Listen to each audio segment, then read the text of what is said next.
The lineup for today is leading off and playing second base, Steve Sachs. Batting second and playing first base is Greg Brock. Batting in the third position and playing left field, Dusty Baker. Hitting fourth and playing third base, Pete Guerrera. Batting in the fifth spot and playing center field, Kenny Landreau. Batting sixth and playing right field, Mike Marshall. Batting seventh and playing shortstop, the veteran, the Dean, Billy Russell.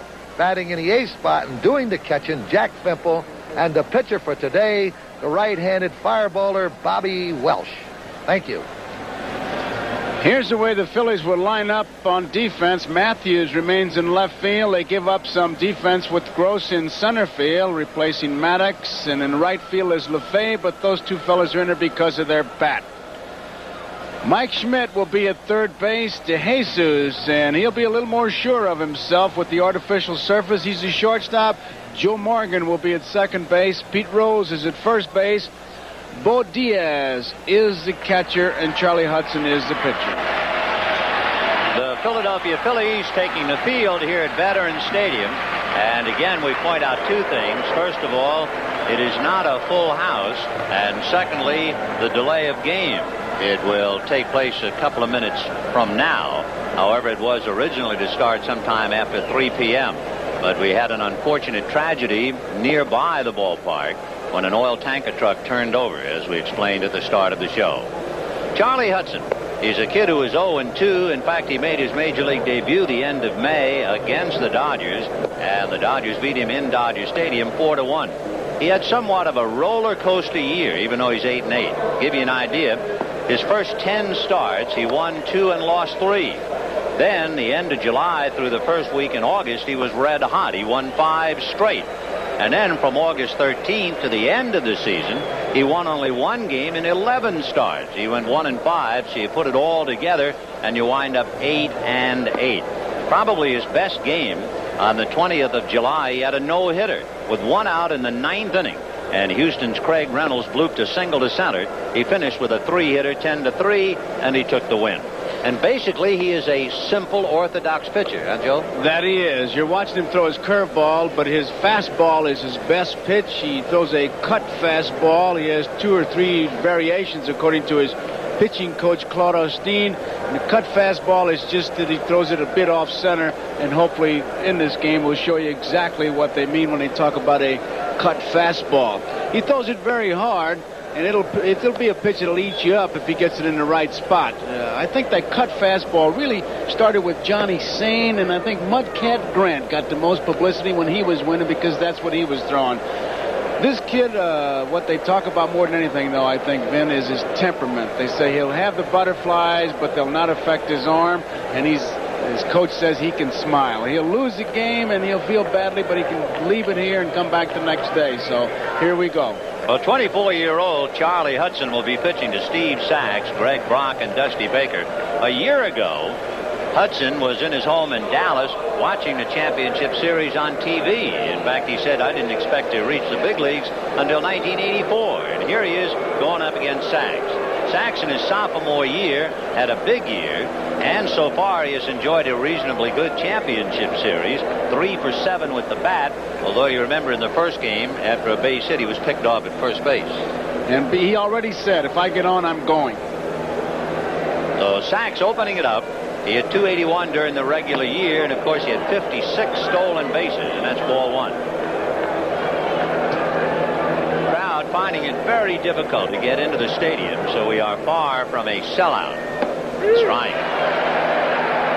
1-1. The count is Steve Sachs. And you can see the empty seats, although many of the tickets have been sold for those seats. It's extremely difficult to get here. One of the main arteries completely blocked until at least 10 p.m. tonight. High pop fly into shallow right center field. Coming in and calling all the way is LeFay. 1 away. Joe, it looks like, at least at the start of the game, we're going to have one of those shadow sunlight games. I started to just bring that up. It's not so much the shadows as it is the reflection too, Vin, because you can see the lattice work across the mound. That's going to be distracting, but when it gets beyond and everybody's in the shade, it will help some, but it's looking out in the center field, the reflection, that's what really makes it a problem. You know, every now and then a manager has to go with a hunch. And Lasorda's hunch is that this youngster, Greg Brock, will do something rather dramatic. He is 0 for 5 in the league championship series. Remember, he had 20 home runs during the regular year with 66 runs batted in, and he fouls that back. And the count 0-1. It's a high sky today, so these outfielders and infielders on the pop fly, they might have some problems because they don't have those little white clouds, those little angels that they talk about helping you out. There's an idea of that sky. It's about as high as it can get. 0-1, the count to Greg Brock. Good fastball, lifted foul off third. Mike Schmidt fighting the sun, now goes into the shade, leans in. And did he come up with it or not? Yes, he did. He was fighting the fan for it. And the fan said, give it to me. Mike said, I fought too hard to get it. Now you can have it. Here's another look at that play, and you can see Mike fighting the sun, looking to see exactly where he was. He knows he has to reach in. Now watch the fan try to make the catch. Mike with the glove makes it. And they're showing it on the big scoreboard out here in center field. Now he'll visit with him, and then he gives him the ball. The fan has a perfect right to that ball because it's in the stands. He did not reach onto the playing field. You would think with the home crowd he would help his player, but he wanted that souvenir and he did end up with it, but he does have a right to it. Well, and the box seat is just beyond the Dodger dugout, so maybe it was somebody from far away like Delaware. Now, with 2 out in the first inning, here's Dusty Baker. Baker 1 for 7 in the league championship series. I'll tell you where it was an experience, Vin, was to go there as a Cardinal player in Ebbets Field and reach in there. Yeah, you're lucky to come back with your hands. Oh, your glove was gone. 1-1 to count to Baker.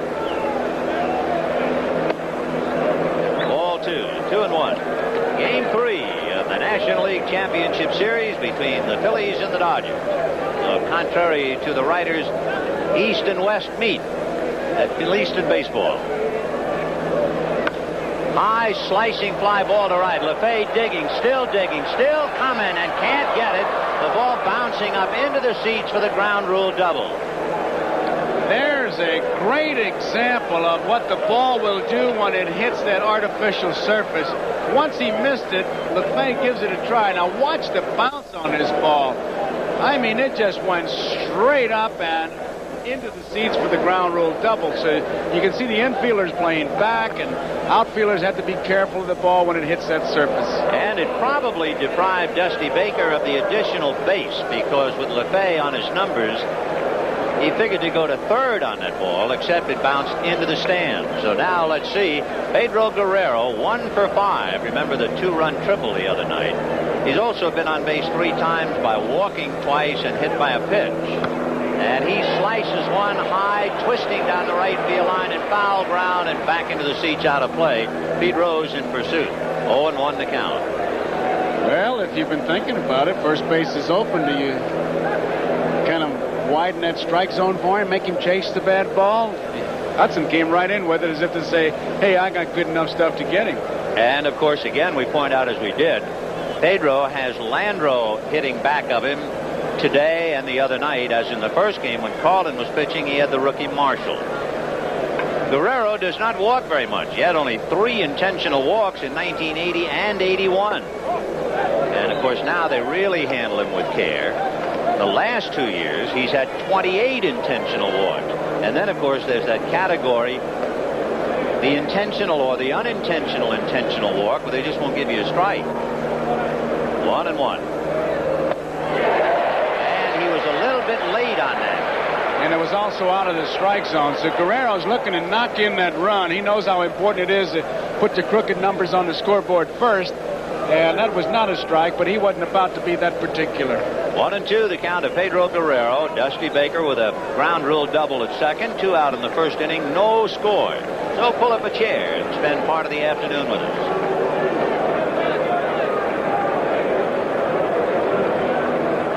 Two.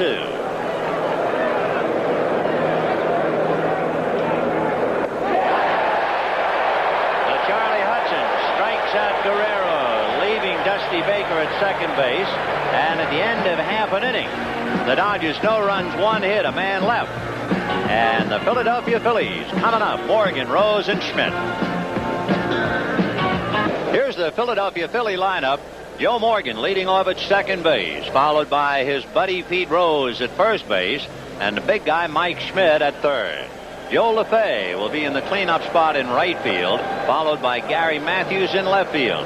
Greg Gross with his left-handed bat replacing Gary Maddox in center field. Bo Diaz will be the catcher, Ivan DeJesus the shortstop, and Charlie Hudson on the mound. The pitcher going head-to-head against that lineup is Bob Welch. He is 1-0 in the playoffs. His playoff victory came here in 1978. He went 4 1/3 innings, allowed only 2 hits, and beat the Phils at Veterans Stadium. He is 1-0 against Philadelphia this year, and boy, did he have to work for it. It was a one-hit, 1-0 victory over Steve Carlton.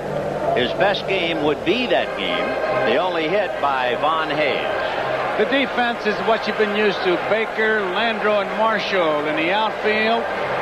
It'll be Guerrero at third, Russell at short, Sachs the second baseman, Brox at first, Jack Fimple is behind the plate, and Bob Welch on the mound. And that sun has worked its way to where it's right in the big guy's eyes, and you can see the shadow is. Mike, remember, is a first baseman who tried to learn the position in spring training, and look at him. Here comes the ball right towards you. Joe doesn't really drive that ball. He hit it well, and Marshall, fighting this high sky, is really having some problems. And once he catches it, it's almost like I want to sit down and take an inventory here.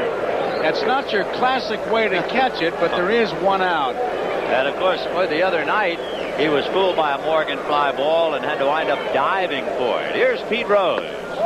Ball one. Rose, in Game 2, had his 15-game hitting streak in the LCS, snapped by Fernando and Niedenfuer. He's 1 for 7.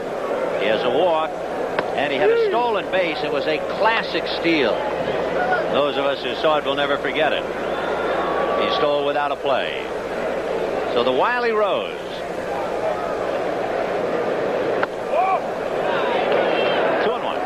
Joe Morgan was talking about maybe having a meeting before today's game with just the players to talk about how the Dodgers have been playing them the previous 2 games because they have changed their pitching and some of the defense that they used all year. Here's a 2-1 pitch, and Rose grounds it to third. Guerrero stays with it and gets him a tag by Brock. And you see Rose, Pete wasn't about to be tagged. He's playing for keeps. He was going to try and knock that ball out of Brock's hands. Tell you, that's one reason why he gets booed, but he never gets booed in a white uniform. He doesn't give up. He never loses a game. He just runs out of time. Watch him hustle down there, and whoops, you get that glove there, and I'm going to knock it out of the way, and that's the way you play this game. You don't buy dance tickets when you go to first base. You want to be a base runner. Well, here is Mike Schmidt. You remember the home run, of course, that Steve Carlton made stand up. He takes a strike. He is 3 for 7 in the series, the home run and 1 RBI. Interestingly enough, Mike Schmidt has been carrying thunder in that bat now for the last 10 years. He's averaged about 37 home runs a year. This is a favorite hitter's ballpark. Strike. They talk about Atlanta being a launching pad, but most of the hitters you talk to love this ballpark. 330 down the lines, 371 up the alleys, 408 to center. Great hitting background. And the ball flies out of here when the weather's warm. Fouled away.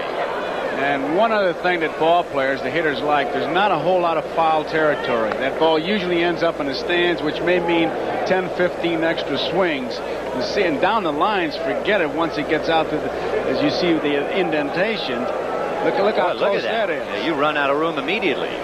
Ball players love that because it's extra swings. It's when you get that airport feeling that it's bad.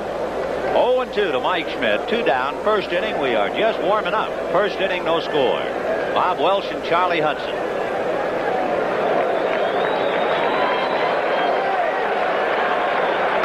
High fly ball. Here comes Marshall to fight the glare again. And he's staying with it. He's put excitement back in the fly ball. I'll tell you what. He's done a great job considering he's really a first baseman. So the Phillies are out in order. And at the end of an inning, the Dodgers nothing and the Phillies nothing. Captain Don McDuff of the Goodyear Blimp America. McDuff, a native of Anson, Texas, a 10-year veteran, and one of only 20 blimp pilots in the world, giving us those bird's-eye view shots of Veterans Stadium. Down on the ground, Kenny Landreau, Mike Marshall, and Bill Russell. Landreau is 2 for 6 with an intentional walk. Hits it to right center. Coming up for it is Gross to make the catch. Good play by Greg.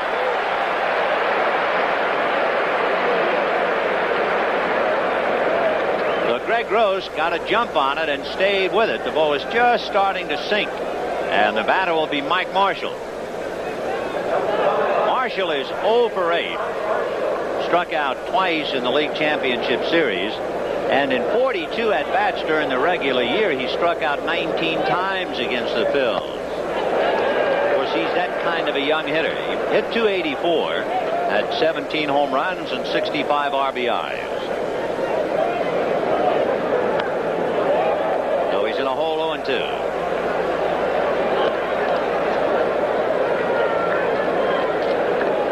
Tommy Lasorda in a most important game 3. He's from nearby Norristown.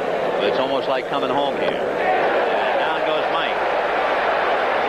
We've got to like the way this young Hudson has walked out there and said, hey, you're going to have to beat me, because he's coming right at him.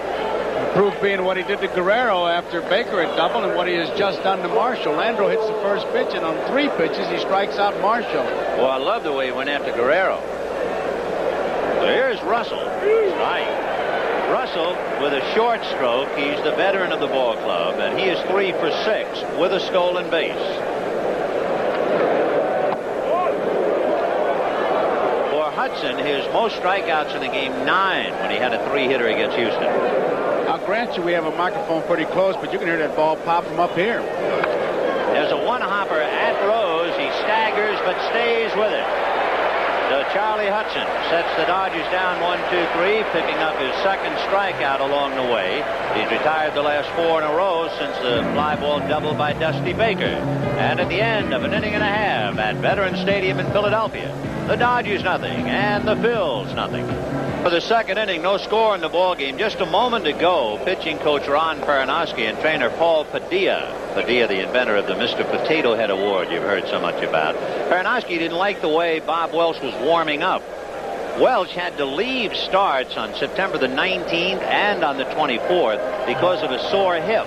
He had no trouble in his most recent start on the 29th, and evidently Perry didn't like the way he was loosening up. He went out to talk to him. And they tell me, Vin, that he's one of those pitchers who will not tell you of an injury, beforehand. It has to be a pretty serious thing, and it's all over right now. And this has been a year of injury for him as he sets in to go head-to-head with Joe LaFay. LaFay had one pinch hitting appearance the other night and struck out. But Welch had a bad elbow in the spring, suffered a chip fracture in August when he was hit by New York's Walt Terrell, and then lately the bad hip. Ball 1 to LaFay. Who would believe it? But it has turned out that Joe LaFay and Sixto Lezcano would be hitting cleanup for the Phils in the League Championship Series.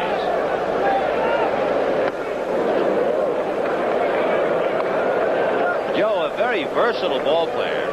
He can play left field, right field. He can play third, and if you really need him, he'll also go behind the plate. And he has an exceptional throwing arm. He ranks right up there with Andre Dawson. 1-1 to Joe LaFay, then Gary Matthews and Greg Gross.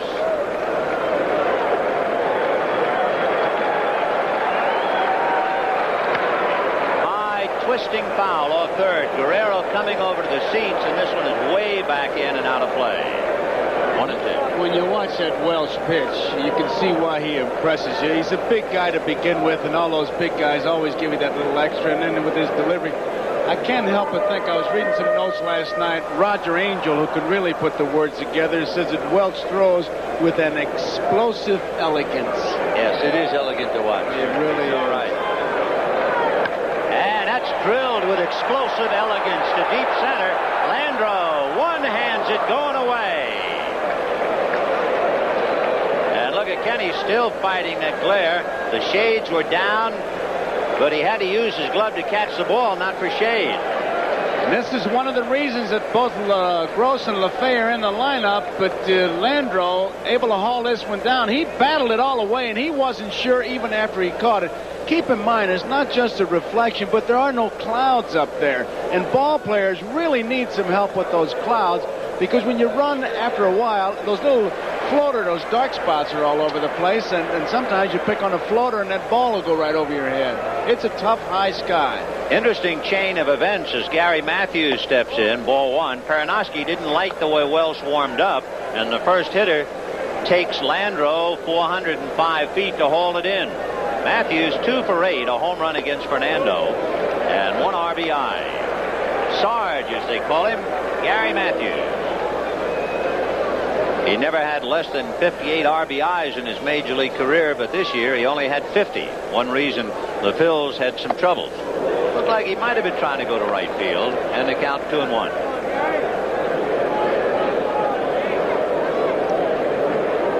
2 balls, 1 strike to Gary Matthews. 1 out in the second inning, no score. That's in there. 2-2. So Welsh and Hudson in game 3. Neither manager saying much about game 4. They want to wait till this one's over. They're both playing. I've got a secret. Fastball just off the corner. Ball 3. When you take a ball like that, it's not because you got a great eye or you're a great hitter. It just happened to be a ball. 3-2 to Gary Matthews. Ball 4. So the Phils get their first base runner. A walk to Matthews. A couple of elements. We talked about the high sky. What about the artificial surface? We asked Bill Russell. Play a little deeper, step or two deeper, simply because it's going to be, as long as the sun's out, the ball is going to get to me a lot quicker because the AstroTurf is holding the heat, and consequently, again, the ball is going to be bouncier because of that heat holding into the AstroTurf.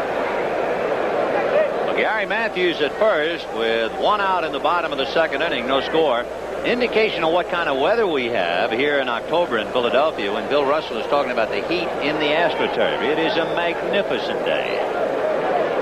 Here is Greg Gross, grounded out and walked in 2 pinch hit appearances. When he walked, remember, he inherited a 2-0 count.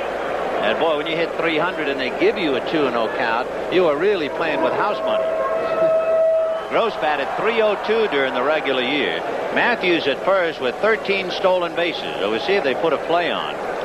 Dodgers really do not expect him to pull that ball. In fact, Dusty Baker in left field is playing him as if he were a right-handed pull hitter. And Landreau is in left center. So if Gross ever hits a ball, let's say, between Steve Sachs and second base, if it hits the rug, it'll scurry to the wall. 1 ball and no strikes. Walks for Bob Welch in a game this year, 5. He did that 4 times. And his most strikeouts, 10.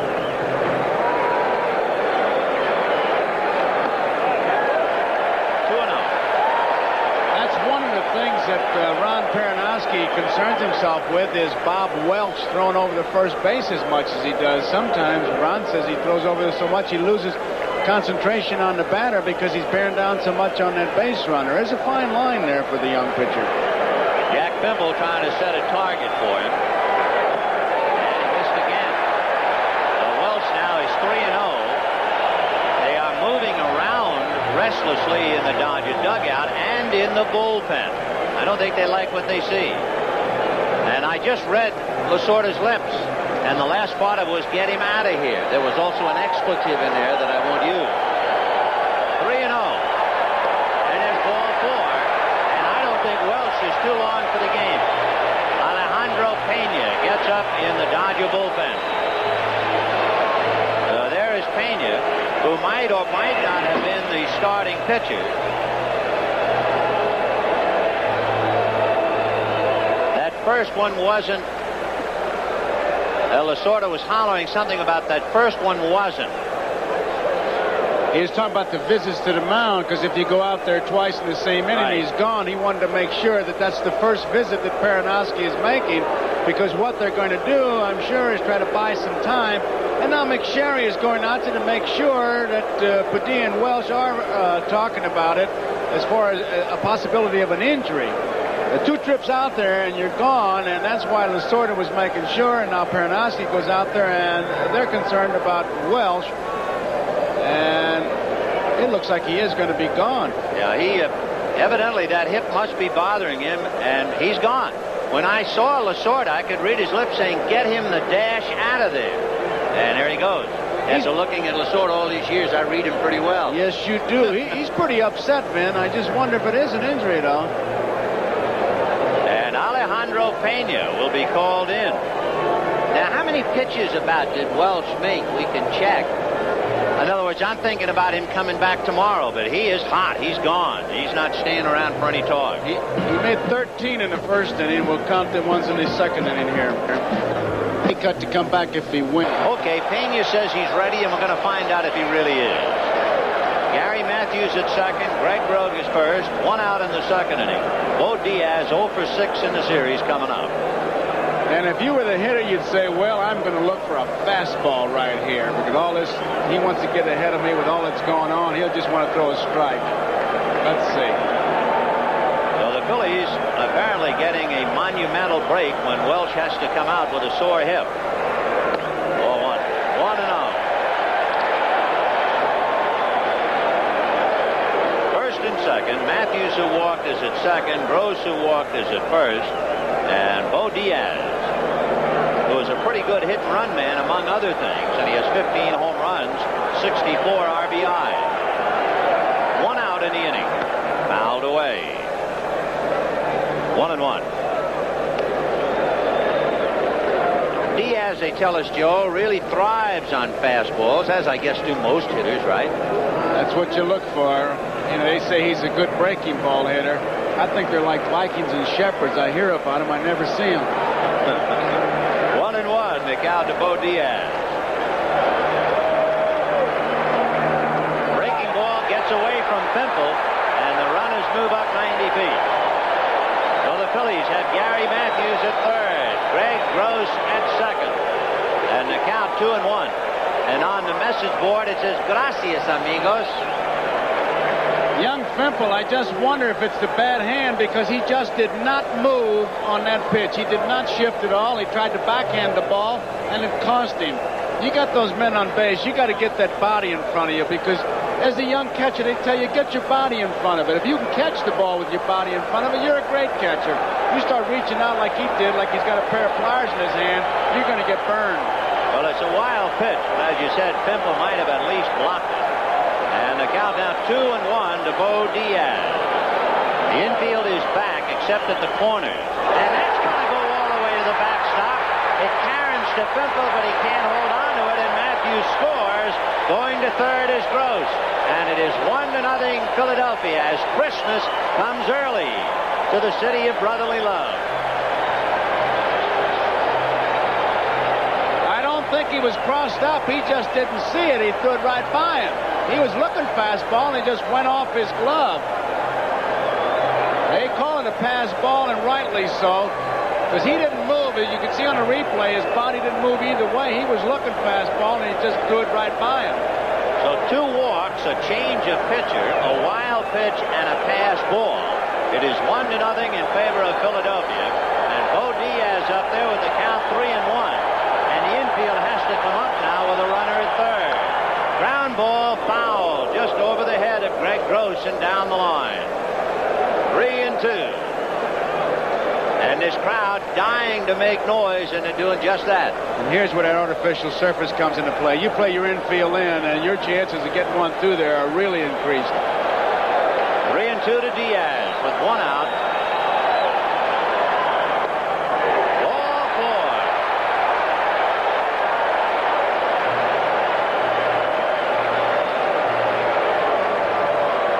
I got to tell you that right now, Lasorda's stomach, there's a hockey game going on in there. 3 walks, a wild pitch, a fast ball for a run. He has lost, in his own words, his best pitcher. And it is 1-0 Philadelphia in the second inning with 1 out. And Ivan De Jesus coming up.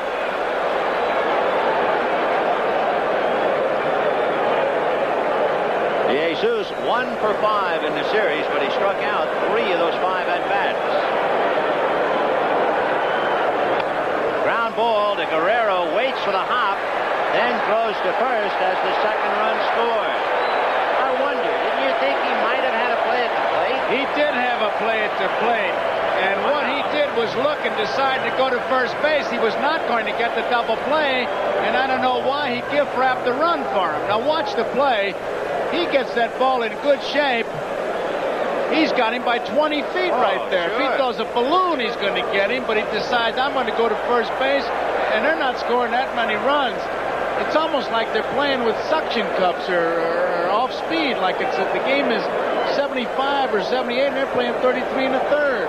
The batter now is Charlie Hudson. A strike. I think, among other things, Guerrero was victimized by the fear of the artificial surface. He didn't charge that ball. If it was grass, I think it would have charged and instinctively thrown to the plate. But he played it like it was the head of a rattlesnake. 0-1. 1 ball and 1 strike. So the Phillies have gotten 3 walks, a pass ball, a wild pitch, and a ground out for 2 runs. That's a monumental rally in this series. Well, you talk about being marked down to 398. They really wholesaled him. So Diaz at second base, and Hudson trying to pick him up, and fouls it back out of play. 1-2 to Charlie Hudson. Philadelphia leading 2-0 in the second inning. And Bob Welch leaving because of a flare-up of the bursitis in his left hip.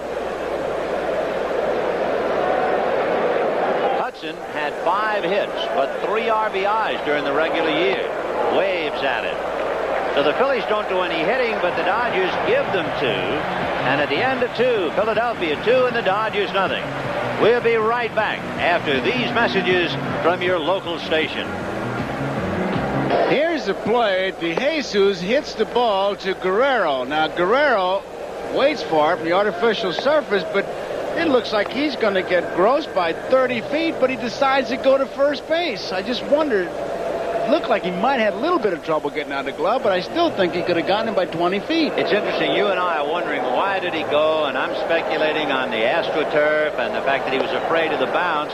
Steve Dans of NBC said, you know, maybe he thought there were 2 outs. And when you realize there was such a lengthy pause, and he went into the dugout. He didn't even stand out on the field while Pena was warming up.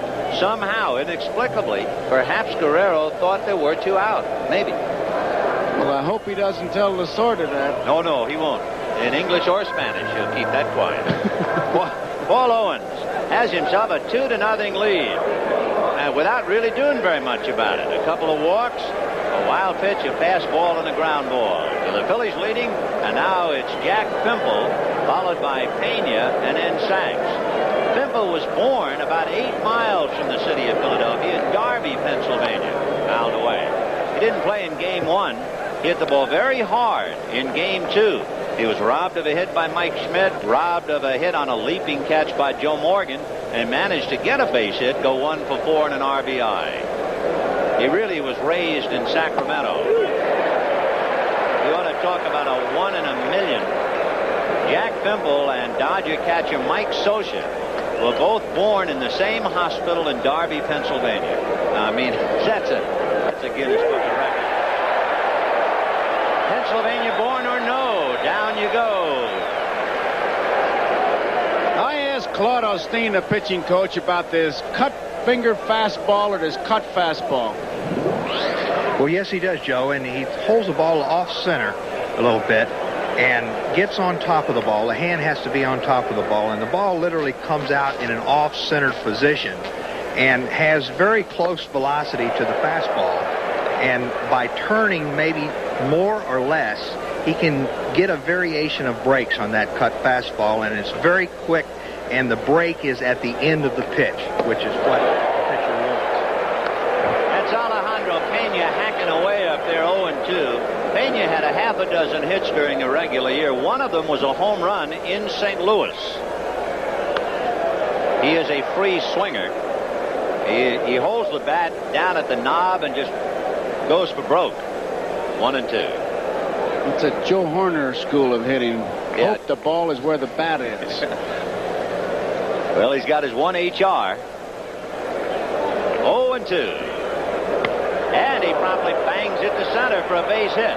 And, of course, for Hudson, that's the ultimate insult, not only to give up a base hit to the opposing pitcher, but 0-2. He might have been a little careless. He has struck out 3. So Pena singles, and that'll bring up Steve Sachs, who flied to right in the first inning. Phillies 2, Dodgers nothing, top of the third from the Veterans Stadium, Philadelphia.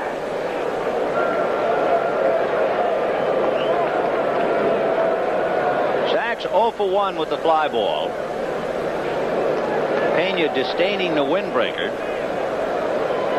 So on the 7th of October, magnificent weather in Philadelphia.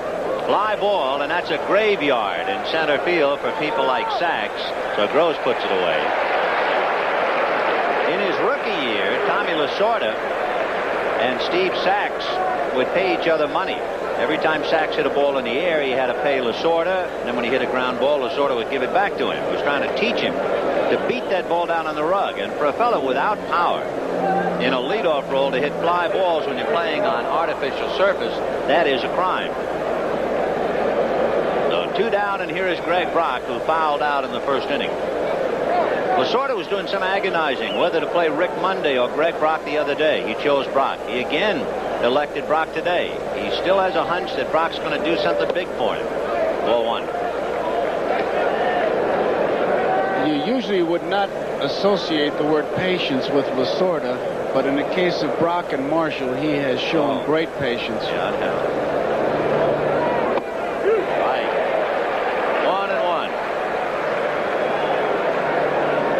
Rick Monday, the veteran who, of course, had the key home run in the LCS 2 years ago against Montreal and Steve Rogers to get the Dodgers into the World Series. And there's a drive to right. LaFay is right there.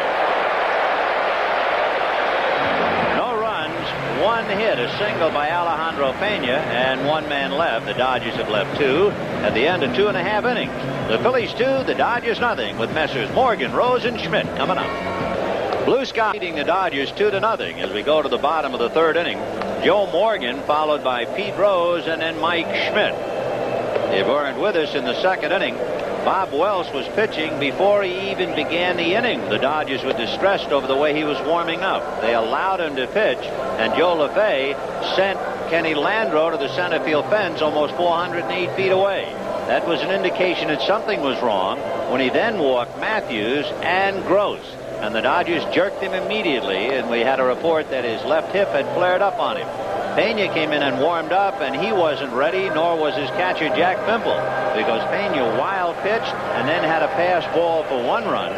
DeJesus hit a ground ball to Guerrero, inexplicably threw to first instead of going to the plate, and with all of it, the Phillies picked up 2 gift runs. So now in the third, it's Morgan, Rose, and Schmidt against Alejandro Pena. Morgan flied to right in the first inning. As you can see, he's drawn the collar thus far.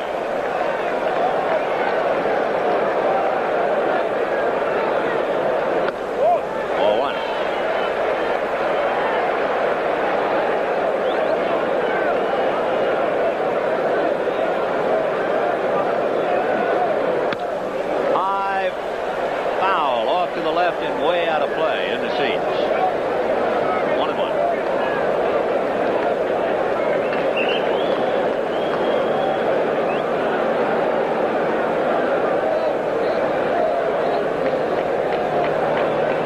One strike to Joe Morgan. This game was delayed because of a tragedy on the Schuylkill Expressway. An oil tanker truck turned over. 2 reportedly dead. And it slowed down and prevented, apparently, a lot of people from ever getting to the ballpark. It happened at 11:30 this morning, Philadelphia time. Joe did a good job of staying alive. He was fooled by that pitch, and somehow he fought it off.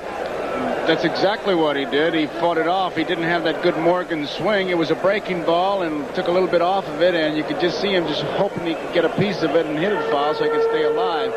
Might point out that there's a white line that the infielders use to set their positions, and Sachs right now is beyond it. And usually with the right-handed batter, Russell gets beyond that white line. The 1-2 pitch to Joe Morgan. High, ball 2, 2-2. Joe Morgan, we were talking about his credentials. Well, my gosh. Rookie of the Year in 65, MVP in 75 and 6. 9 times an All-Star, 5 Gold Gloves. Truly a remarkable player. 3-2 to Little Joe. In the old days when we used to wear buttons on the shirts, they used to call Morgan a guy with a 2-button strike zone. That's about all he had. You look back at Houston when they had Joe Morgan and Jimmy Wynn, and you talk about dynamite coming in small packages. And that's fouled back upstairs out of play. So it's still 3-2. Joe is 5 feet 7 inches tall, but to the pitchers in the league, he's a lot bigger than that. On deck, Pete Rose. 2-0 Philadelphia, bottom of the 3rd. Nobody out. Line drive, base hit into right field. Morgan making a turn, but holding.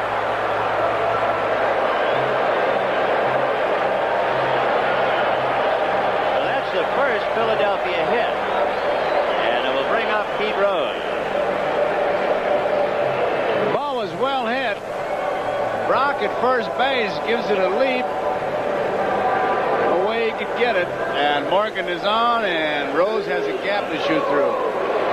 Morgan trying to induce an error, but Mike Marshall played the ball calmly and then threw a strike into second. Little Joe making a big turn at first, trying to shake up the rookie right fielder. And Pete Rose climbs in. Grounded to third in the first inning. Pena is very quick coming over there, but he is coming over against the most successful base stealer in National League history. His percentage is 81% success. The best in the American League, Willie Wilson. So this is a pretty good fight here, Joe. He's getting a good lead, too. He's got that right foot is on the artificial surface, as you can see.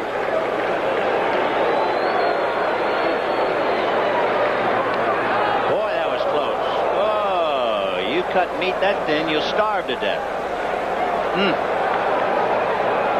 He's trying to take the spring out of his legs, but you see that Joe is just waiting for the first move. And the first move being towards first base, and back he goes. The other way to do it, of course, if he comes back feet first, is good hard tags on the thighs. Another first baseman's trick. Most base runners today seem to go back with a hand to cut down any tagging area.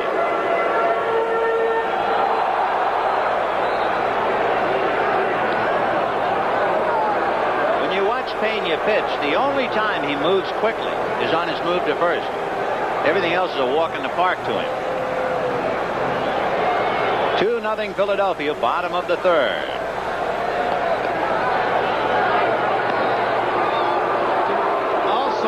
That Morgan only has the sliding glove on the right hand because he keeps diving in and tagging the base with the right hand. Little Joe stolen 18 out of 20 this year. At 40 years old, he's still a terror. Not going. Strike on the corner. 0-1 to Pete Rose. Well, let's see. You're leading 2-0, and you have Pete Rose at the plate. Do you have him bunting with Mike Schmidt coming up, or is that just a decoy? Decoy.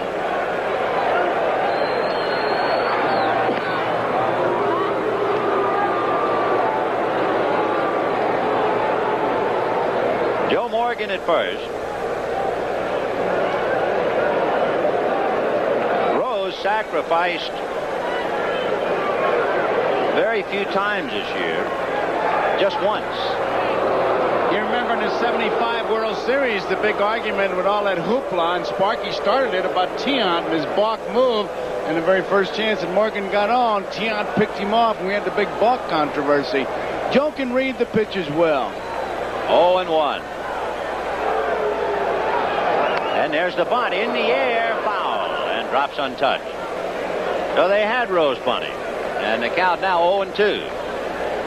Tell you, Morgan on a 2-run lead, and Pete doesn't strike out that much. To me, he'd be a very effective hitter with the infield broken up, moving around, but they want to add that extra run.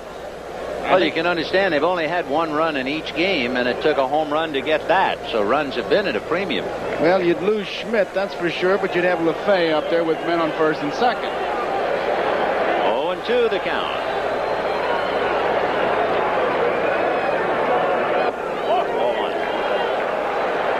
look at Morgan getting that lead, take a good look at those eyes. We've given you a couple shots of him. Once he zeroes in on Pena, he doesn't budge from that view. Right there. 1 ball and 2 strikes to Pete Rose. Morgan at first, nobody out.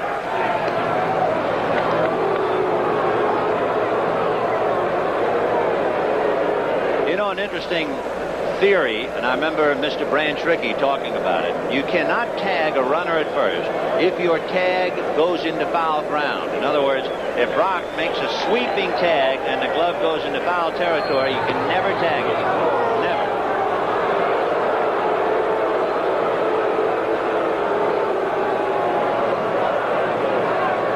The same for a throw from the catcher. If you start your tag in foul ground, forget it. The spot is right where he's throwing it, nice and low on the bag. Down in the hole, base hit into right field, and Morgan will go to third, and Philadelphia in business.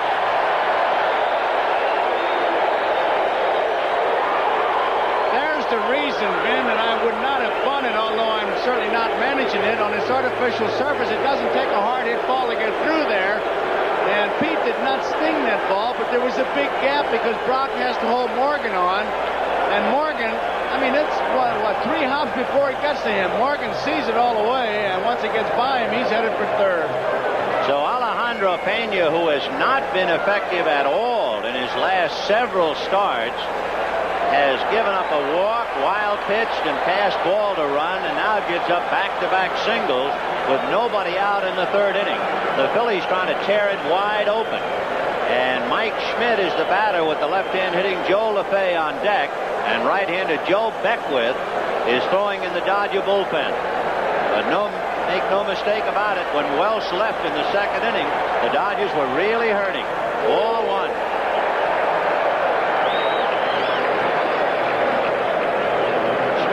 To right in the first inning. 0 for 1 today. Dodger infield is back. The outfield almost straight away. Landro slightly off the mark towards left center, but not much. And Marshall is over a little more towards right center. Good off-speed breaking ball.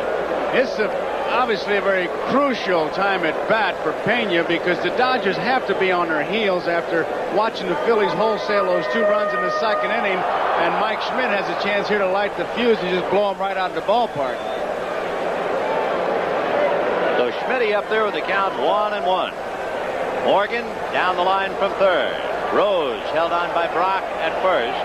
Nobody out. Fly ball into very shallow center. Landro coming up on the dead run, and the runners are not going to go anywhere. Not on a pop fly with the center fielder charging.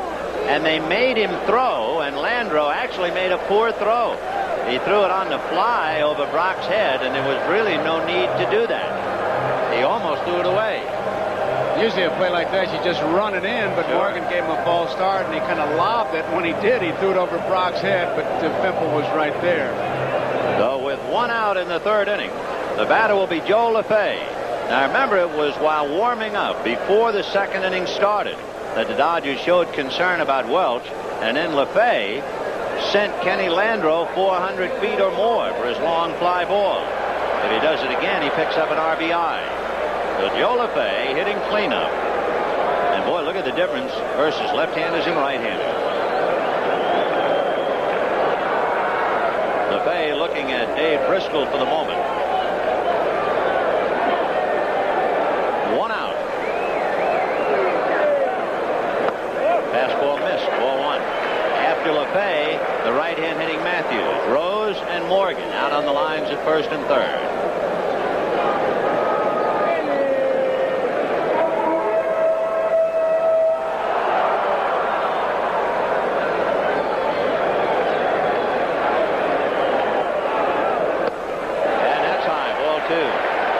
Joe Morgan at third, as we told you, the greatest base stealer percentage-wise in National League history. You might wonder, has anybody ever stolen home in a league championship game? Yep, in 1972, and the player was, of all people, Reggie Jackson. It was part of a double steal. 2-0. The count to Joe LeFay. Fastball, whack to left field. Baker going back on the track, makes the catch. Tagging is Morgan, and scurrying back to first is Rose. 3-0 Philadelphia. RBI LeFay.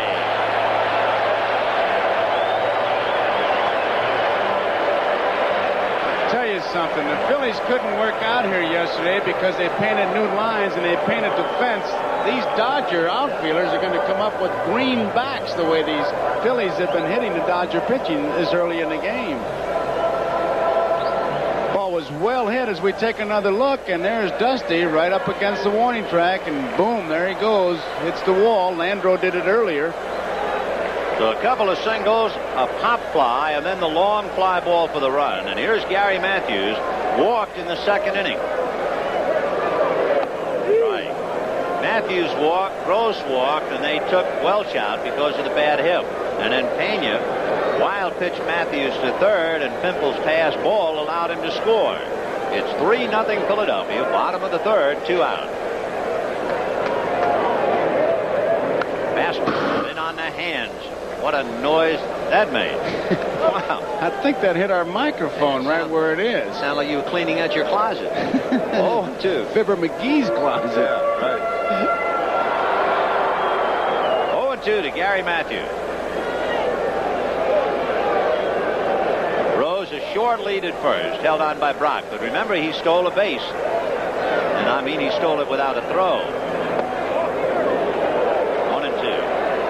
The Dodgers in the fourth inning, if you're not keeping score, will have Dusty Baker, Pedro Guerrero, and Kenny Landro.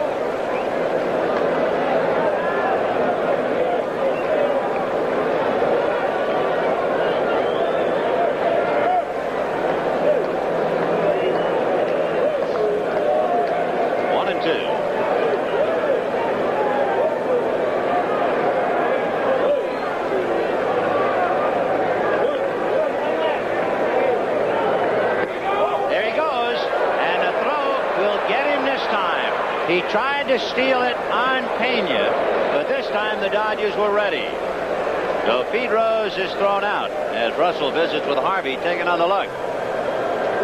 It's kind of a delayed steal. You see the reaction by Fimple. He just broke a bit too soon because Fimple was ready to throw it back to the pitcher, but his good arm made up for that little bit of a delay. 1 run, 2 hits, nobody left. 3-0 Philadelphia, end of 3. We're going to the fourth inning at Veterans Stadium in Philadelphia. And the replica of the Liberty Bell is very much intact atop the upper deck in dead center field. It'll be Dusty Baker, Pedro Guerrero, and Kenny Landro, and the Dodgers are not very much intact. They are losing 3-0, and they are without 15-game winner Bob Welch, who had to leave with a bad hip. Baker double to right. Fly ball inside the right field line that kangarooed up in the seats for the ground rule double. And young Hudson has only made 31 pitches to this point. Boy, what a story. Charlie Hudson a year ago in Class A ball, trying to give the Philadelphia Phillies an edge 2-1 in this rubber. Dusty 1 for 1.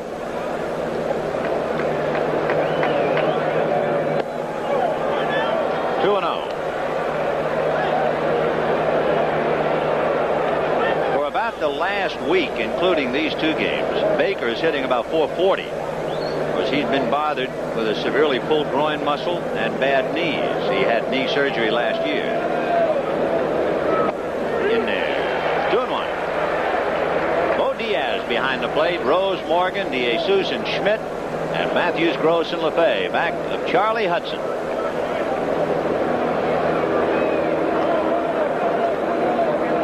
2-1. Ball 3. Isn't it something, these young pitchers? What a job that young Bodiger did last night for Baltimore. 14 strikeouts. And I mean, say what you want, he was really spotting that ball. And you can take your radar guns and you know what you can do with them. You spot them like that. Now back. I love Bodiger's quote after the game. He said, "Did I have 14 strikeouts? No wonder my arm was tired." He pitched a dandy. 3-2 to Baker.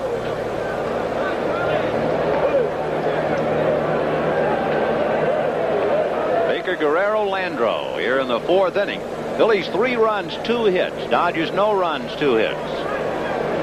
The base on balls. So important today. There's a line drive in the left center, and that will fall for the hit. Matthews making careful it will not kangaroo over his head. And the batter will be Pedro Guerrero. So Guerrero already figuring prominently in the game. He came up with Baker in scoring position and 2 out in the first inning. And Charlie Hudson went right after him and struck him out. And then it was Guerrero, instead of throwing home to get a cinch out of Gross, who threw to first, allowing Philadelphia's second run to score. So he hasn't done anything, and yet again he has. Right.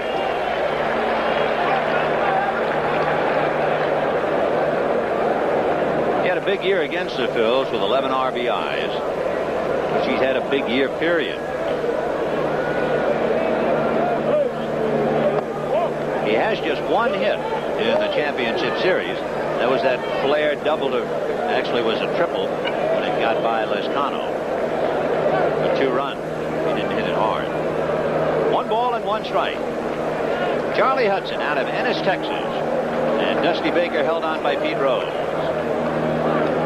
You can see what that 3-run lead does, boy. It makes you play station to station. Get the first on a hit, get the second, get the third. You can't break it open. 1 ball, 1 strike. Check swing foul. The count 1-2. You know what I would imagine has to be very tough in the dugout? The human reaction in the second inning. First losing Welsh, then the walks and the wild pitch and the pass ball, and then a mistake at third. I'm sure you have to fight that human reaction. Uh-oh, it's not our day. Oh, do have to fight it. And you better have somebody that's a little bit of a cheerleader that you believe in, that does something in there. 1-2, the count of Guerrero. Of course, I guess the best cheerleader is somebody to come up and get you back in the ballgame with a swing. You got it. Just the start of the 4th inning. The Phillies leading 3-0. Back at Charlie Hudson. 1-2. Off speed and a high fly ball to left field. Matthews will make the catch, however. Guerrero hit under it. He just hit under a high off-speed pitch, and he thought he hit it out.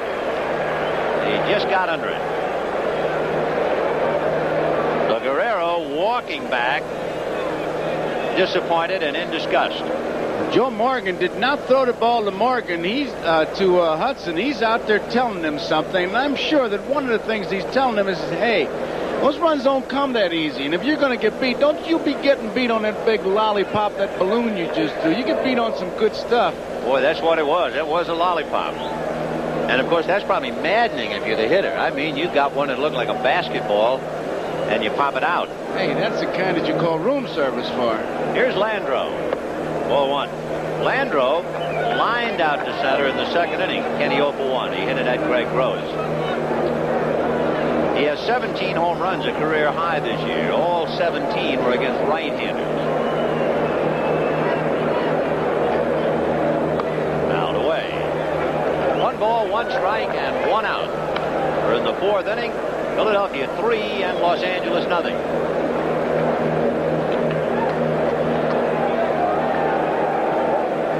Baker, who singled, he's 2 for 2 at first, and Hudson eyeballing him over his left shoulder.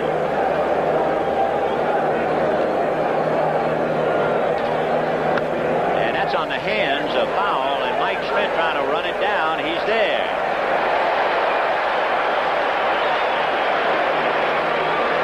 A bad pitch to Guerrero and got away with it, and he made a very good pitch on Landreau as he jammed him, and the batter is Mike Marshall.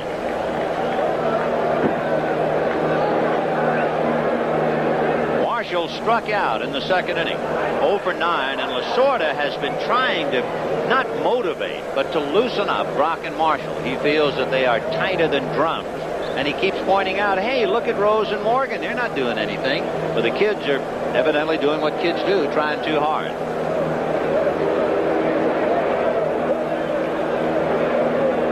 Fouled away. He got him on 3 pitches the last time. The first one was a fastball. This was a fastball, and he went for it. I mean, he's up there. He's anxious to hit. It's pretty obvious. Talking to Rick Monday, that's one of the things he said about Brock. He said he's got to quit fighting himself. He's got to enjoy it a little bit more. But that's very difficult. Strike 1 pitch. Off speed and a high fly ball to left field. Back goes Matthews, away back. It's gone. And he got burned on the off-speed pitch. I'm watching Morgan, and Morgan at second base got his hands on his hips. I guarantee you that's what he said, and now he's got himself a one-run ball game, and that's one of the things that you talk about. Here comes Joe. He wants to talk to him again. There's your cheerleader right there. Yep. The air was out of the balloon, and they just blew it back up for him. Interestingly, the Dodgers have led the National League in home run. Look at Morgan saying, I thought I told you to take that change up and lose it. I don't think he told him to lose it. I think he told him where to put it. Here it is. And he really hit it. There's no doubt about this one. And look at the difference in that bullpen. Mark Cressy, Niedenfuhr, and the ball comes back. Oral Hershiser, the rookie relief pitcher, winds up fielding it in the Dodger bullpen.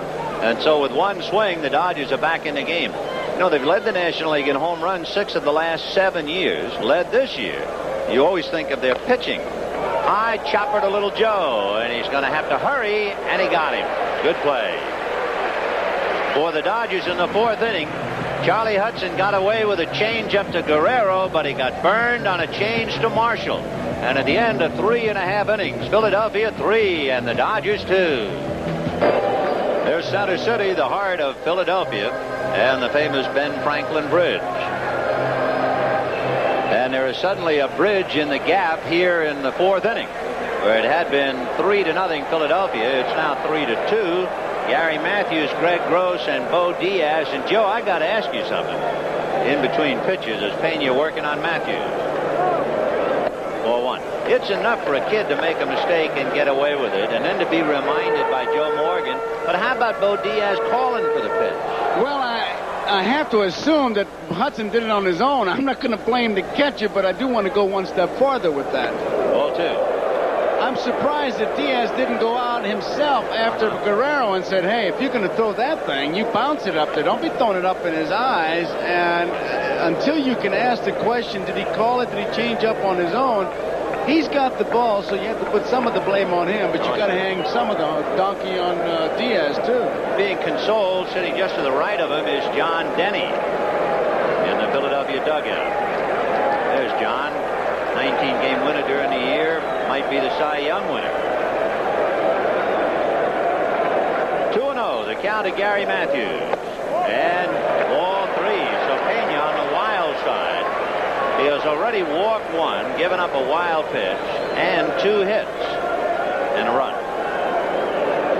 3-0 to Gary Matthews. Fastball down the pipe, 3-1. Phillies 3 runs, 2 hits. The Dodgers 2 runs, 4 hits, and we're in the 4th inning. Fastball, and that's hammered to left center. Baker going back and watching, it's gone.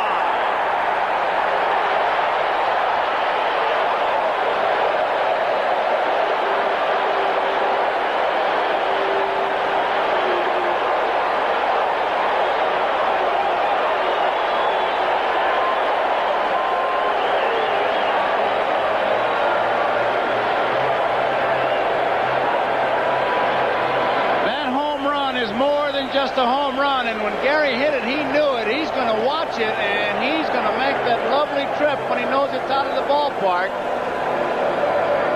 The reason I say it's more than a home run, because with the home run by Marshall, the Dodgers had come back. Some of the air is back in the balloon, and this is when you want your pitcher to come out there and really slam the door and say, okay, we're back in this game.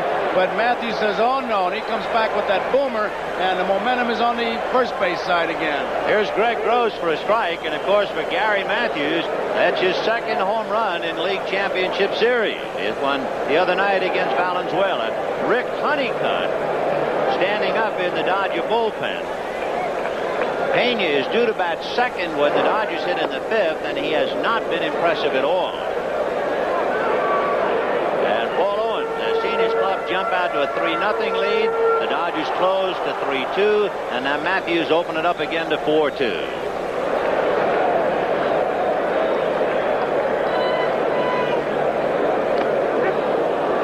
So Gross on the off-speed pitch, foul tips it. Pimple holds onto it, and he strikes out. Vin, I think one of the new terms in sports is the unanswered points or the unanswered touchdowns. But I think in baseball, it goes beyond just unanswering, because when you come back like the Dodgers did, you're looking for your pitcher to really write the other club a message, and then Matthews says, no way, I'm going to answer you with this, and boom, there it is. Yeah, key blow indeed. And now in the bullpen, Pat Zachary begins to loosen up. So Pat Zachary, the skinny right-hander who looks like he came here on a raft, he is really something. 1 ball and no strikes. Ball 2. So Bo Diaz and Lasorda dying in the dugout.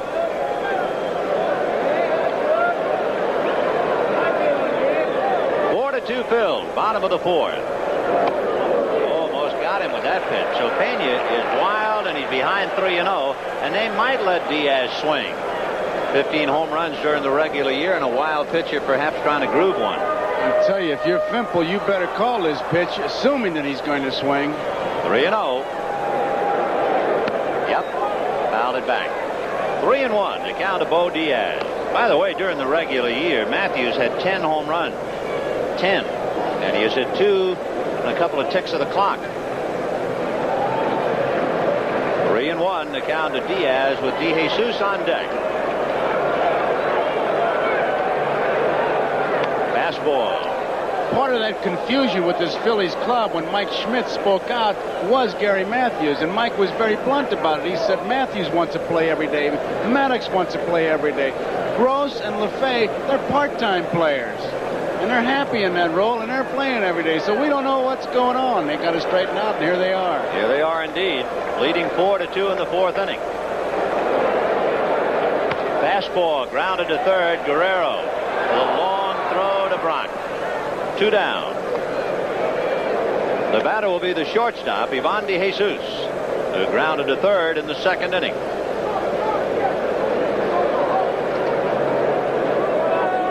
Did you read the story about that man impersonating DeJesus in Hawaii? That's the wackiest thing I ever heard. I got to tell you, that guy's got more guts than anybody. He said that he had somebody over here using his name and his uniform during the baseball season. But you got to be some kind of a coconut to believe that guy. What about his girlfriend? That's DeJesus' strike. She took him to the airport every day. He was going to fly somewhere to play for the Phils, but he never took off. And she did that for a whole season? I mean, come on. 0-1 to count to DeJesus. And a fly ball to left. Baker is there. And lost it. And totally lost the ball. He was there all right. 30 feet short. He never did move on that ball. It just hit, and he watched it, just like you and I. So there's a 1981 Gold Glove winner. He doesn't know where it is. Now he sees it bounce, and unfortunately for him, one bounce isn't out. So DeJesus at first, 2 down, and Charlie Hudson the batter. And of course, it's the old story. If nothing else, that gets the pitcher out of the way. And there goes a wild pitch into the Philadelphia dugout. One base on the rubber. He didn't see it, Vin. I'm telling you, he didn't see it. And he is really uptight about it, and it just goes right off his glove and shin guards. Let's see in the replay what happens.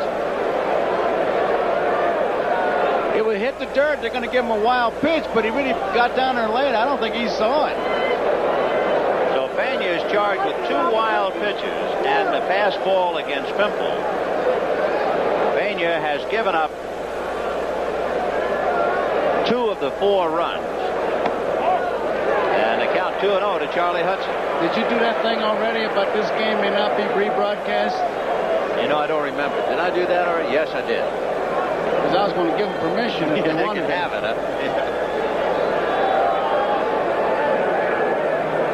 That's a strike. By the way, if you're wondering, the National League for most wild pitches in a league championship, 2 in a game, and the people who did it, Juan Marichal, a Hall of Famer, Sam Tuck Dominican, Joaquin Andujar last year, and now Alejandro Pena, a Latin American smack to the wild pitch. 2-2 to Charlie Hudson, with DeJesus at second. 4-2 Philadelphia in the 4th inning.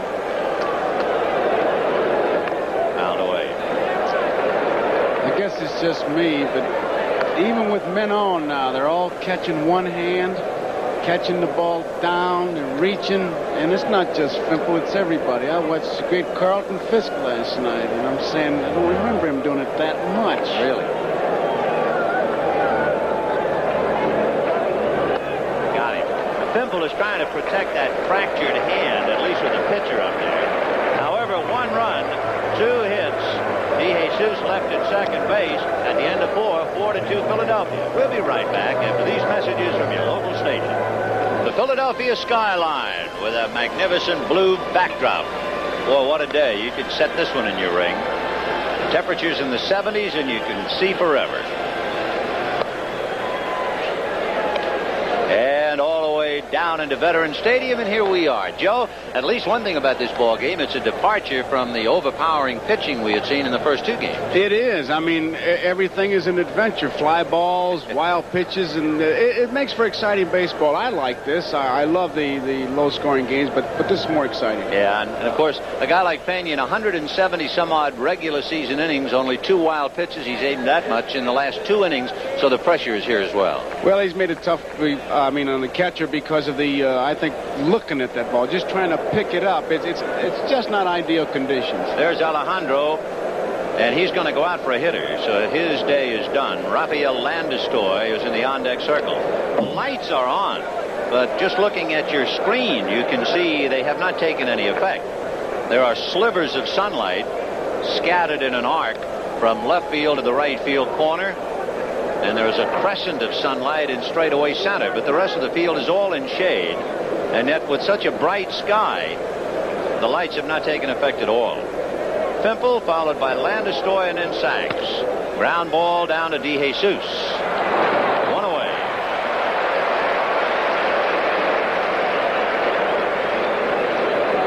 And one more thing too, Vin. I think that's asking the catcher a lot when the guy says, "Well, I got a cut fastball that I can sail into the right-hand hitters. I can sink it. I can do this." It's almost like he throws the ball and says, "Good luck.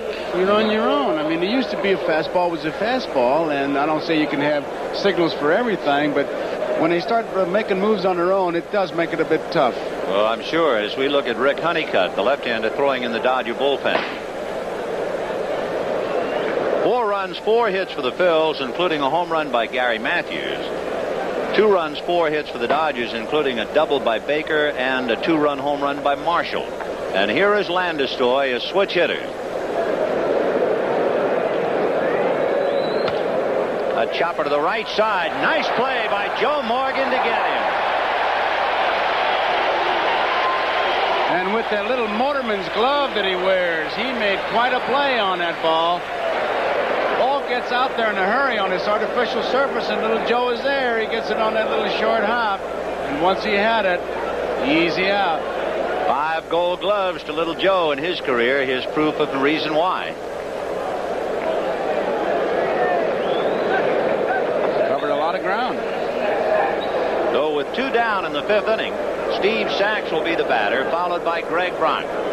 Phillies 4, Dodgers 2, top of the 5th. Charlie Hudson. And Bob Welch relieved in the 2nd inning. 4-1. So it's been Welch, then Pena, who was rushed into the breach, and it will be Honeycutt. And Hudson trying to do it himself. 2-0, the count is Sachs. Somebody loves us under an assumed name. That was some banner. 2-0. Ball 3. And Charlie Hudson struggling with Sachs. Charlie touched up for a single by Baker and then a 2-out home run by Marshall.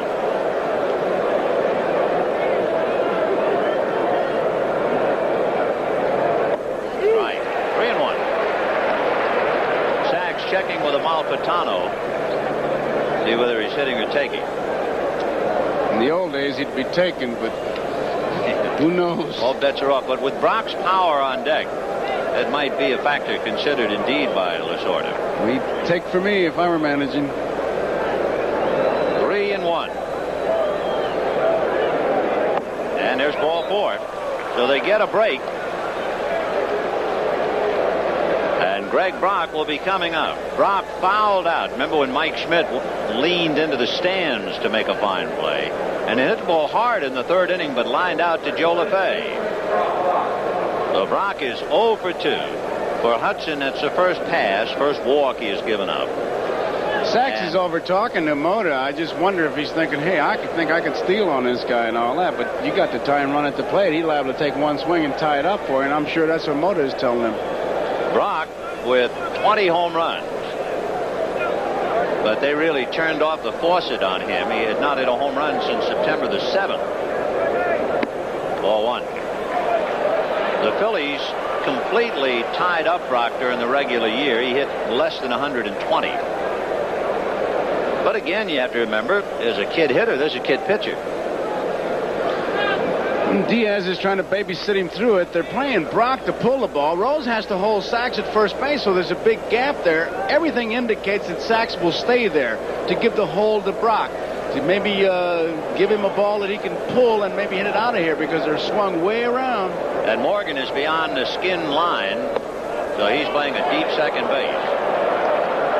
He's behind now. He walked Sachs. Remember, he went 3-0, 3-1, and then walked him. And now he is 2-0. So that means he has missed 6 of his last 7 pitches. And Claude Osteen going out with Ron Reed and Willie Hernandez down in the bullpen. The interesting thing about Charlie Hudson, a kid like this has a dramatic effect on a ball club. They expected so much from Hudson. They were able to trade Dick Ruthven to get Willie Hernandez. And then when they got Hernandez, they were able to trade Sid Monge to get Joe LaFay.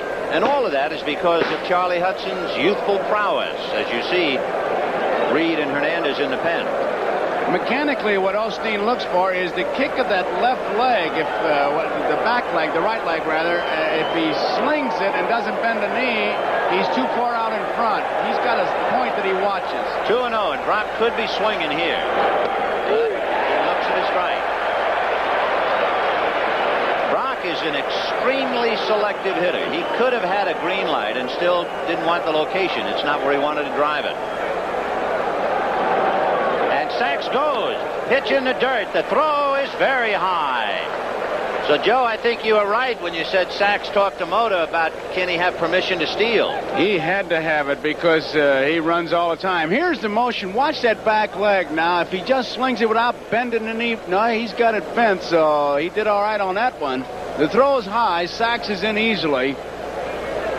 Claude Osteen, I think he's just an outstanding pitching coach because he knows his people very well. 3-1 is popped in the air, foul, and out of play. Off to the left, carrying back into the seat. So it is 3-2 to Brock, 2 out. Sachs at second base. We're in the top of the 5th inning. Philadelphia 4, Dodgers 2. A lot going on at the vet. And this crowd now trying to cheer Hudson out of this spot.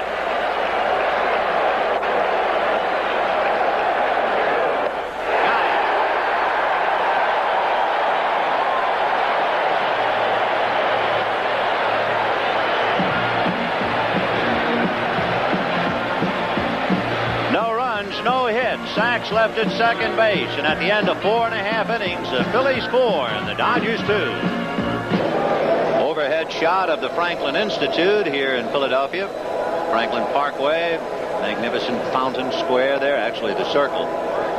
Boy, it's a beautiful city. This is a great sightseeing city. You really... In fact, I saw today in the paper that Dom DeLuise came over here to sightsee, and nobody believed him. He said, well, I had to be here, and I didn't want to fly back to the coast and come back. I just came to sightsee. This is a great area to sightsee. Oh, and how. And, of course, when you come here, in 1976, we really had the smack of it when we went over to Independence Hall. And you look there and you think, hey, this is where it all began. It's all about right here. Boy, I tell you, in 76, when they had everything here... You're really glad that your pop took out the papers, I'll tell you that, brother.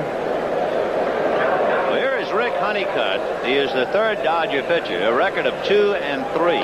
Those 2 victories were the 2 excellent games, one better than the other, against Philadelphia. But, of course, I'm sure Lasorda is unhappy that his hand is forced. He had to use Pena and Honeycutt with his ball club behind. He was hoping that Honeycutt would take the place of a Steve Howe. But he can't have his ducks in a row. Joe Morgan, Pete Rose, and Mike Schmidt in the bottom of the 5th inning. Philadelphia 4 and the Dodgers 2. And what we might have lost in numbers at Veterans Stadium certainly made up for by exuberance. Morgan is fly to right, single to right. A bunt, foul, off to the left, 0-1. I have to almost smile to see Morgan do that, because every year when he would go to spring training, he'd spend a day and a half with Rod Carew to teach him, and then he'd never bunt. But he always had the threat of the bunt. Well, he had a pretty good look at Honeycutt in Rick's 2 appearances against Philadelphia, especially the game he pitched here. I mean, he did look like $1 billion. 0-2 on Joe Morgan with Pete Rose to follow. 4-2 Philadelphia, bottom of the 5th inning.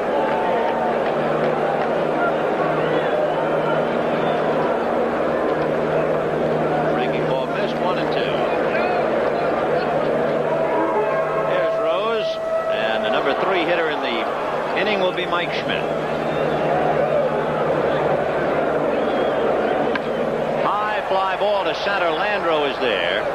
Kenny waiting, puts it away. We'd like to remind you it's Saturday at 4 p.m. Eastern. NBC Sports World returns a scheduled 10-round middleweight bout between undefeated knockout artist John Collins, number 2 ranked Tony Simpson, live from Atlantic City, New Jersey, plus the Gold Cup Unlimited hydroplane race from Evansville, Indiana, all coming up when NBC Sports World returns Saturday. John Collins, so serious about that fight, I understand he postponed his wedding. Yeah. He'll be back. Have another fight on his hands. Ah, yes. A little punting on the school kill. And the pitch to Rose, ball 1.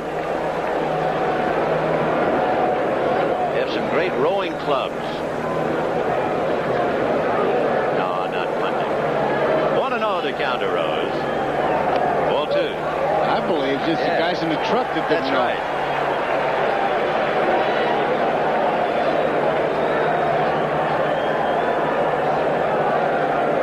Is grounded to third, single to right, 1 for 2. 4-2 Philadelphia, bottom of the 5th inning, bases empty.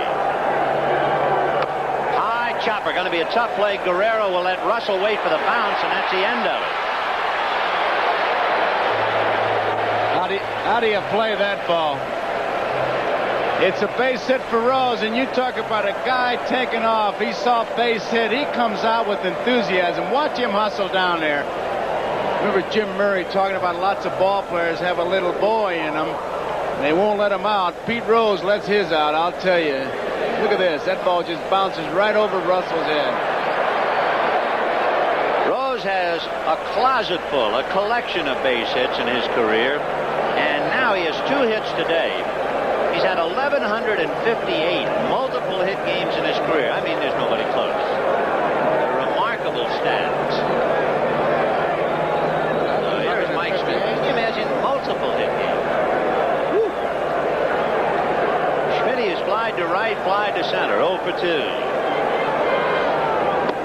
Ball 1. Sinker down and away. Rick Honeycutt out of Tennessee, out of the University of Tennessee. Mike Schmidt. 1 ball and no strikes to count. Fastball just seemed to run off the corner. Here's when you're in trouble, though. Schmidt is just taking a look at Bristol, and Bristol looks at him as if to say, what are you looking at me for? You're hitting fourth, you're getting paid all that money, hit it. 2 balls and no strikes to count. The all-time home run hitter in Philadelphia history, Mike Schmidt. To center. Landreau started back, comes up, and short hops it and knees it into left field. Rose going to third and will hold. Into second base goes Schmidt.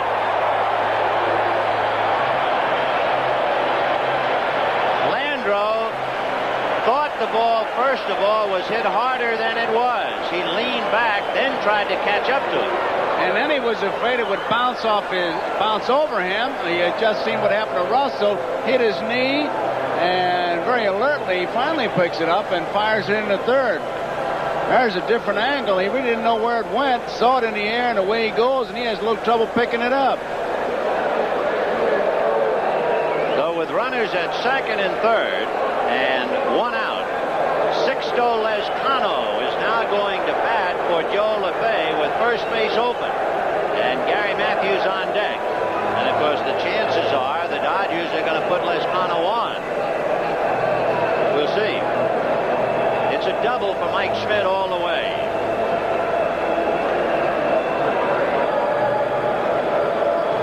There's Joe Beckwith in the Dodger bullpen. You know, when we came out here, Vin, and we talked to Pete Rose about it, that's the first thing he talked about was this artificial surface, and you've really seen it come into play. As Lasorda comes out, he may make a change of his own right here with Lezcano in there.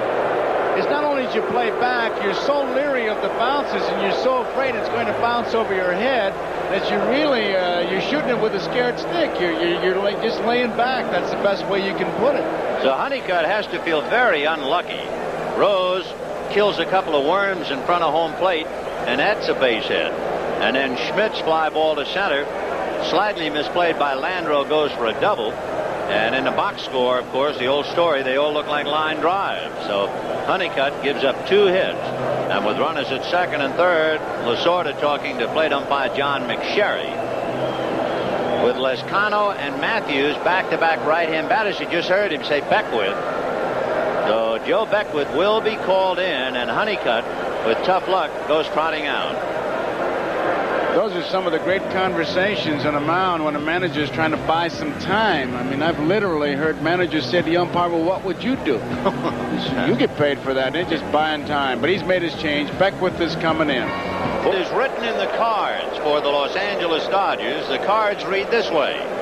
One is injured, one was wild, and the other unlucky. And, of course, the primary character in this little drama today is Bob Welch. Welch had to come out with the slight bursitis that he has in his hip. The game crumbled and began to fall apart because of Pena's wildness. And then Honeycutt is unlucky, and here is Joe Beckwith to pick up for him. He's been the long man for the Dodgers, and it's going to be his job to try to hold him. 4 runs, 6 hits for Philadelphia. The Phils, after leading 3-0, saw the Dodgers come back 3-2. Gary Matthews hit the big home run, as you see Phil Fanatic. That gave Philadelphia the momentum again, leading 4-2. And now here in the 5th inning, the Dodger infield has to play up. And instead of leaving Honeycutt in, they bring in Beckwith to pitch to Lezcano with first base open. Sixto is 1 for 7. And look at that, boxed by Pimple. So Jack is having his problems behind the plate, 1-0. Well, when you have a day like that, those bench jockeys really give it to you. And the pet line always is, are you using that D and M model, which is drop and moan? Drop and moan. 1 ball and no strikes. Ball 2.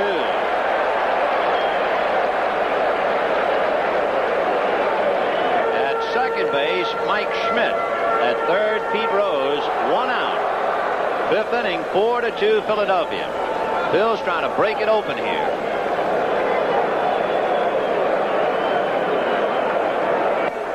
Right. Slider up that just did catch a corner of the strike zone. 2-1 to Sixto Lezcano.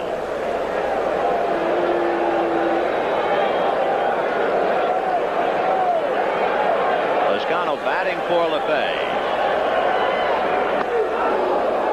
Speed, and boy, you could see Sixto's head jerk back. He swung so hard. He was looking for downtown. Was sort of pacing on a burning bridge right about now. 2-2, the count to Lezcano.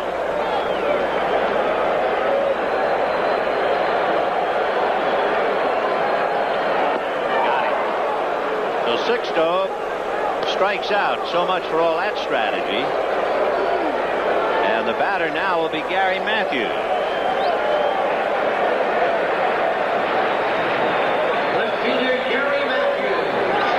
Now first base open. Matthews is followed by a left-hand hitter, Greg Gross. So Beckwith will go head-to-head with Gary. Matthews walked and scored in the second inning. Took third on a wild pitch and came home on a pass ball. And then in the fourth inning, had that key home run to get the momentum back. Time called for a moment. They're not sure the outs is what's happening. The scoreboard was wrong, and it's 2 outs, and all the infielders want to make sure. Especially Guerrero.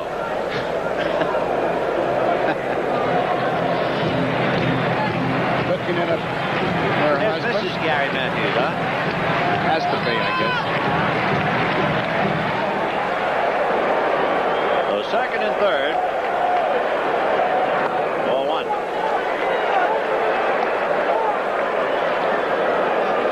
Matthews was the #1 hitter for Philadelphia against Dodger pitching during the regular year.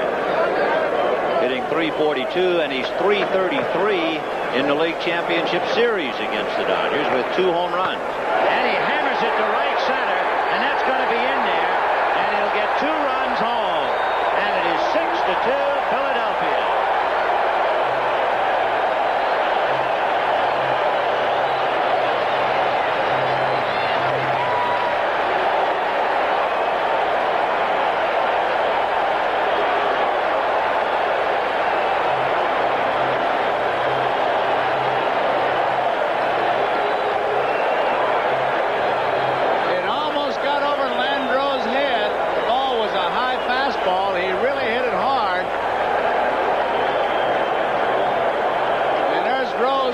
The play, and his reaction is always another run. Look at him. He wanted to go through and go over his head. Fouled away by Greg Gross. Gary Matthews has come up with 2 dandies for the Phils. His home run in the 4th inning when Philadelphia was threatened, and now a base hit to break it open in the 5th inning. So with second and third, they got away with it by striking out Lescano. But with Matthews being followed by a left-hand hitter, they pitched to him, and he got the key hit.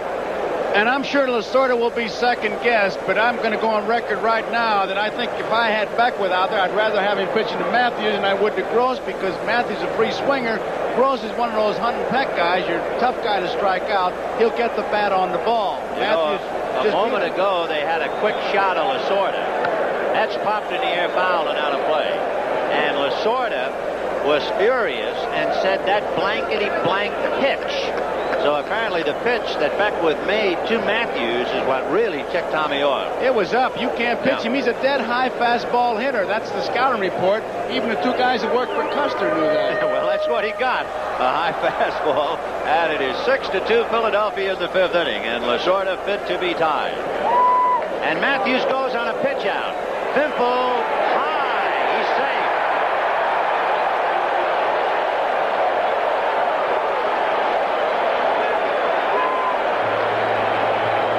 Jack Pimple had to pitch out, but he was very deliberate in getting rid of the ball, and Matthews just a straight steal. You see him looking, and there it goes, right there. The throw was high, but he was very deliberate in his delivery, and Matthews helped watch him now. He takes a little bit of time, high throw, and Matthews is safe. And, of course, you have to be reminded that Jack Pimple is playing with a hairline fracture of the right hand.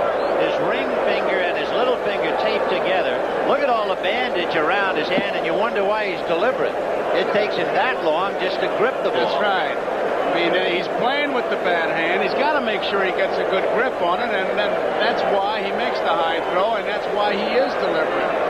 You say, why isn't Yeager playing? That I can't answer. No bat. 6-2 Philadelphia. Oh, what a location. And Gross was giving, looking inside, and the pitch was outside, but the strikeout came too late. And at the end of 5 innings, the Philadelphia Phillies getting a standing ovation from this enthusiastic crowd at the vet. The Phillies 6 and the Dodgers 2. Gary Matthews, a big man in Philadelphia. He has 2 hits, including a home run, 3 RBIs, has scored twice and stolen a base. And that's the man that Tom Seaver in the very first game said if there's going to be a big definite factor of the guy who might emerge, it would be Gary Matthews, and he certainly has done that.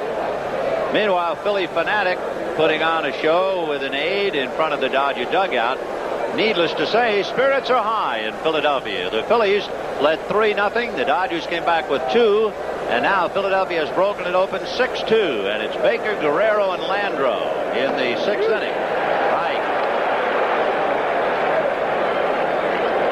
Neither manager would commit himself about tomorrow's pitcher. But the Dodgers now are running out of options.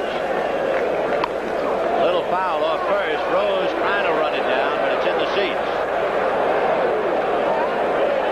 You would guess that Jerry Royce, who pitched so well but lost to Steve Carlin, would just about have to be the Dodgers pitcher tomorrow. Wouldn't you say, Joe? He's got to start Royce and use everybody that he can, including Al Campanis if he has to, because that's it.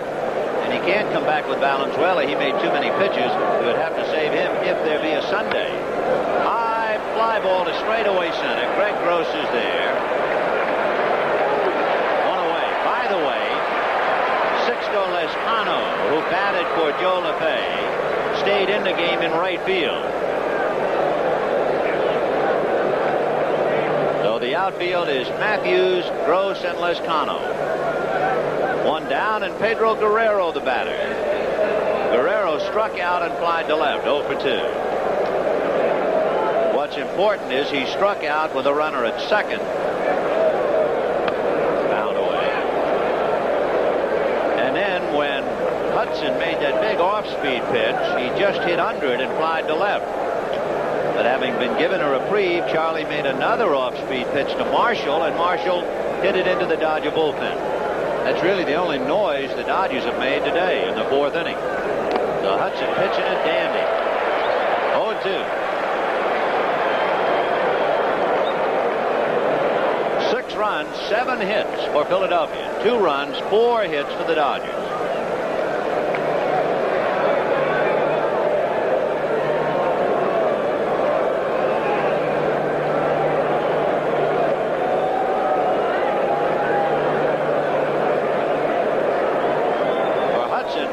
To beat the Dodgers.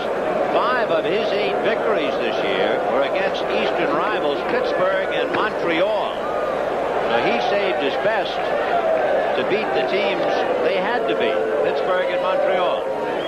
Paul Owens was talking about the gem that he pitched against Montreal when he beat Rogers. Just look at the guy smile away. That's it. No.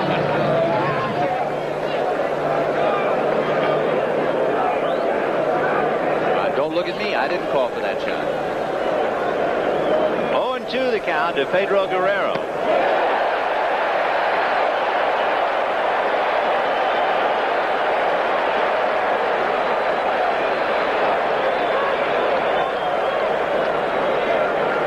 So 5 strikeouts, and with 2 down in the 6th inning, here's Kenny Landro. Landro lined out, fouled out. Had trouble with Mike Schmidt's ball in the 5th inning, and it went for a double. And, of course, that turned out to be a 2-run inning and a big inning indeed. Philadelphia scored in every inning but the first. Of course, the first inning, Bob Welch was pitching. 0-1 to count.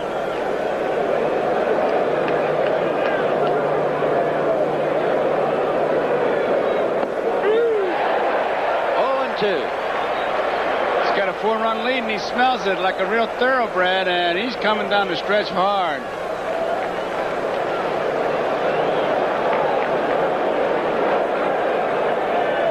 Ground foul, out of play.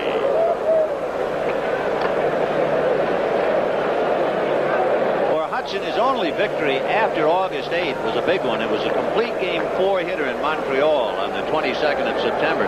That completed the Phil's second doubleheader sweep of the Expos in 8 days. Hudson's win gave the Phillies a season-high 3-game lead with 10 days to go, and of course they were never headed. Even though he has a so-so record of 8-8, he really made some sizable contribution. That he did. He pitched really tough baseball. There's a foul ball up third, out of play. You know, the only Western Division team that Charlie Hudson beat this year was Houston in back-to-back starts. In 10 starts against Western teams, he was 2-5. But today, he has been staked to a 6-2 lead, and almost everybody cares, but not him. You talk about sleeping the sleep of the good child. There's a case in point. 1-2. 2-2. And then, of course, hope burns eternal even in the youngest heart. Somehow, some way, somewhere, I'm going to get me a ball.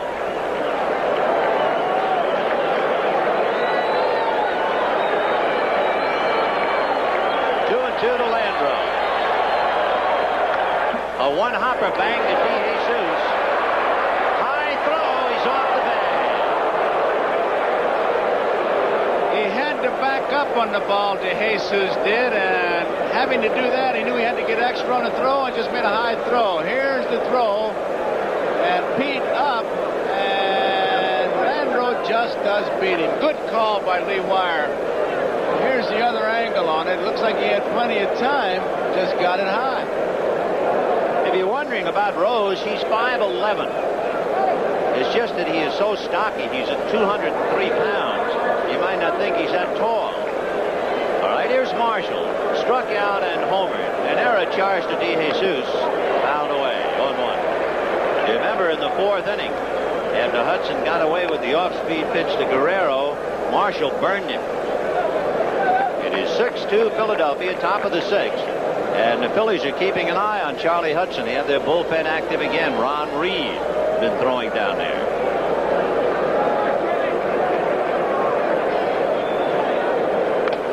Fouled away. Diaz got a little of that. You know, I think we'd be remiss if we wouldn't mention it. The umpires. Usually the greatest praise they can get is silence. There hasn't been many beefs, and that comes to mind when Wire just made that call. It was a tough call, yet it was so automatic for him. Right. 0-2 to Mike Marshall. Fouled away. Landro could have walked to second base. Hudson wasn't even paying attention as we look at the Phillies with Paul Owens, Bobby Wine on the far right of your screen. Bobby Wine had a club in Venezuela, Zulia, and Charlie Hudson pitched for him. So I think Wine has had a lot to do with bringing Hudson along. Wine's got a lot to do about a lot of these fellas. Yeah, he's a solid baseball man. 0-2, Landro goes, and Marshall is struck out.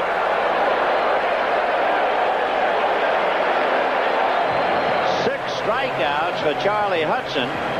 No runs, no hits, an error, and a man left. And at the end of 5.5 innings, the Phillies 6 and the Dodgers 2. Joe Beckwith will be facing a trio here in the bottom of the sixth. Bo Diaz, Ivan DeJesus, and Charlie Hudson. 6 runs, 7 hits, and 1 error for Philadelphia. 2 runs, 4 hits, and no errors for the Dodgers. There, of course, in the press release, today's starting lineup for Philadelphia. And here is Diaz. Bo has walked and grounded to third, 0 for 1.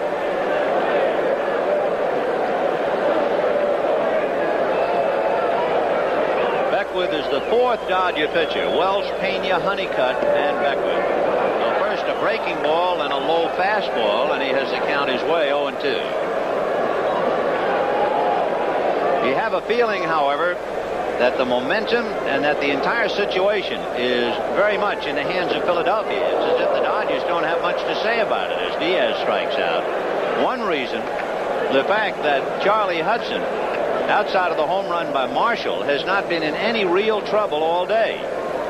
He has struck out a half a dozen, and the Phils, meanwhile, have piled up a 4-run lead behind him.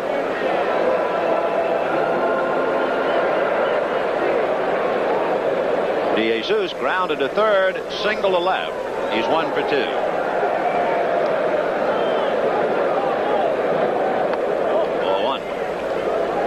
Welsh went an inning and a third and had to come out, and he is the pitcher of record.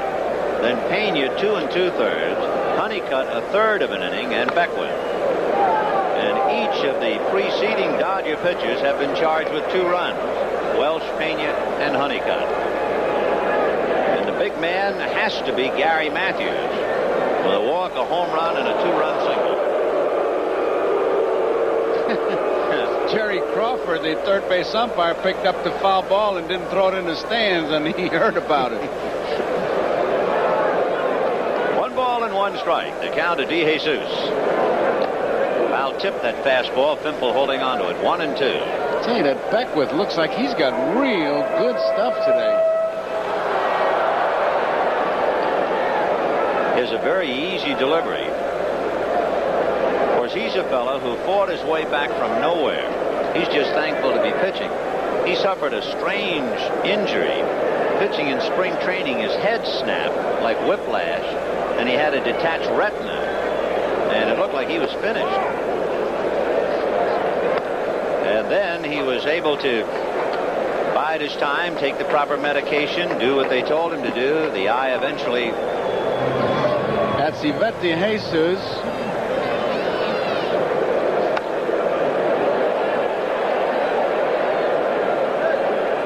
That's nice, Joe. Well, they told me. I know that. I know. They gave me the name. I don't know her. I don't know the lady. It was an interesting story in ophthalmology that just went down the drain.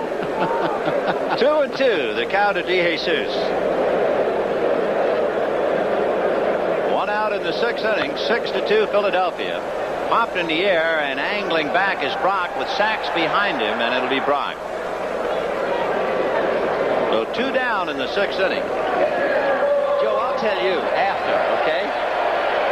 Okay, I want to hear the whole thing. Yeah, I'll tell it to you on the way back to the hotel. All right. So Charlie Hudson getting an ovation, and well-deserved. With a half a dozen strikeouts outside of that 1 pitch to Mike Marshall. He has thoroughly tied the Dodgers up. Phillies 6, Dodgers 2, bottom of the 6th inning.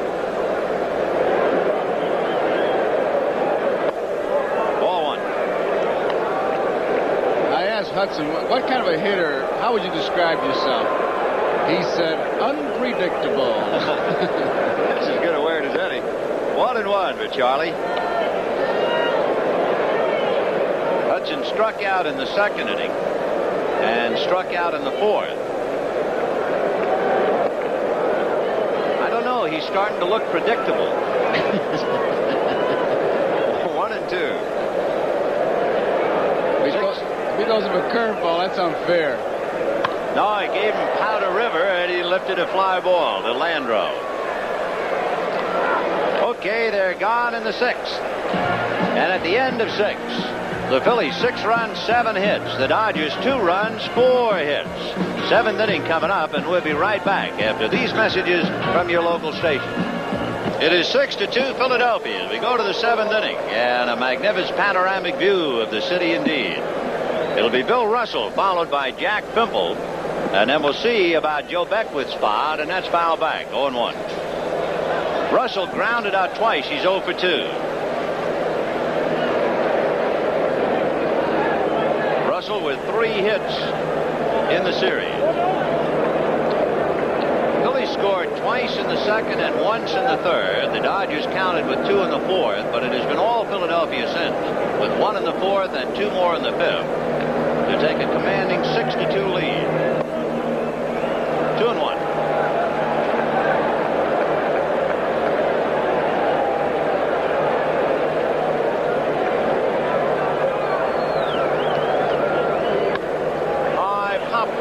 Shallow left. DeJesus out. Matthews coming. It will be Matthews.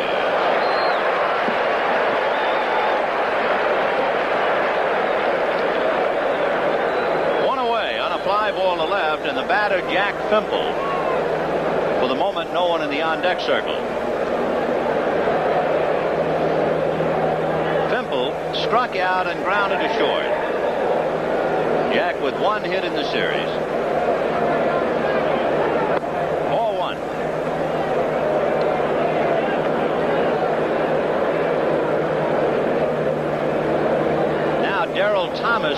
out on deck to bat for Joe Beckwith. Right.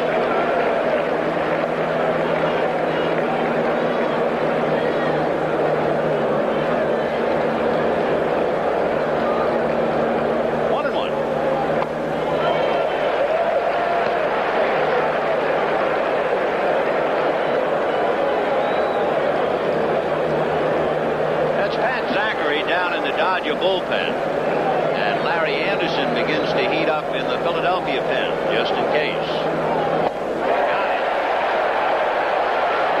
That's 7 strikeouts for Charlie Hudson. Boy, he's tearing them up. What do you think happened to that slow curveball that he threw to Marshall? Yeah, that's history, all right. Charlie Hudson putting on a great show. With his 7 strikeouts, his high was 9 in July when he had a 3-hitter against Houston. So he is very much on the beam, and here is Darryl Thomas, the second Dodger pinch hitter. Remember, Landis-Stoy batted for Pena.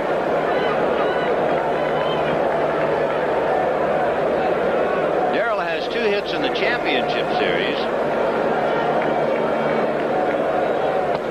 Right. Remember, he started against Carlton. When you watch Hudson throw like he's throwing now, that's why when he throws a lollipop like he did to Guerrero and to Marshall, Morgan comes in and talks to him and says, if you're going to get beat with this stuff. 1-1 to count. And, of course, with the lighting conditions the way they are, about 10 minutes of 6 local time in Philadelphia, the lights have not taken effect. And Hudson, as the modern-day player says, is bringing it. 2-1 to count to Darryl Thomas. The Dodgers do not have a hit since Marshall's 2-run home run in the 4th. The Hudson very much in command. The Dodgers have only had a runner on a walk and on an error since the home run. Ball 3.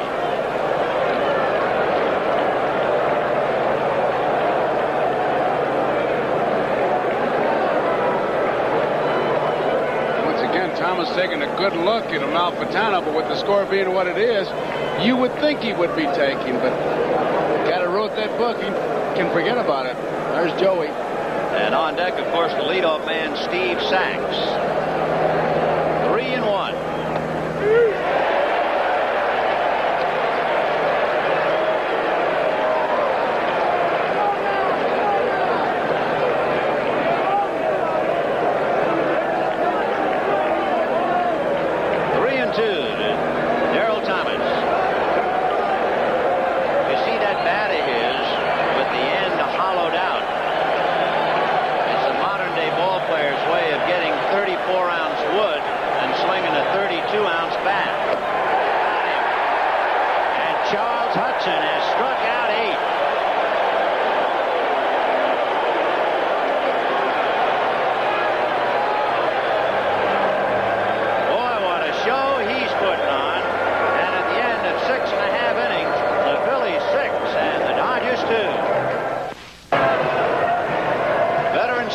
Philadelphia, the scene of Game 3 of the National League Championship Series.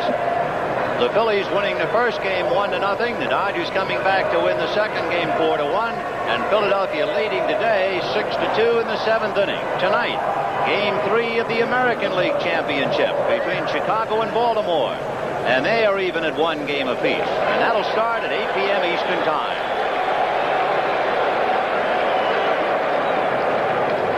Interestingly enough, if there be a pattern for Paul Owens to take comfort in, the team that has scored first in all previous games, not only of this playoff series, but also the Baltimore White Sox series, the team that has scored first has won. Drive to right, Marshall coming up. He's there. Vin, I'm sure he takes comfort in that. But I bet he takes more comfort in the fact that he's got that 4-run lead and he's got Reed and Holland in that bullpen. That how. But it is interesting that each team in the championship series front runners, they get a lead and they hold on to it. Zachary with good numbers, 6-1. Be pitching now to Pete Rose. Rose grounded to third, single to right. and then beat one down in front of the plate, took that big high bounce to shortstop, and he had himself a single. That was the most important base hit. Mike Schmidt then hit the drive. Landreau unsure of it and played for a double. And then with 2 out in the inning, Gary Matthews singled home 2 runs, and that changed a 4-2 game to a wide open 6-2 game. 2-0. Rose followed by Schmidt. And John McSherry saying, I don't need to hear that, as he points over to the Dodger dugout. Somebody on the Dodger bench trying to get that ball club awake, and McSherry really letting them have it. 2-0 to Rose.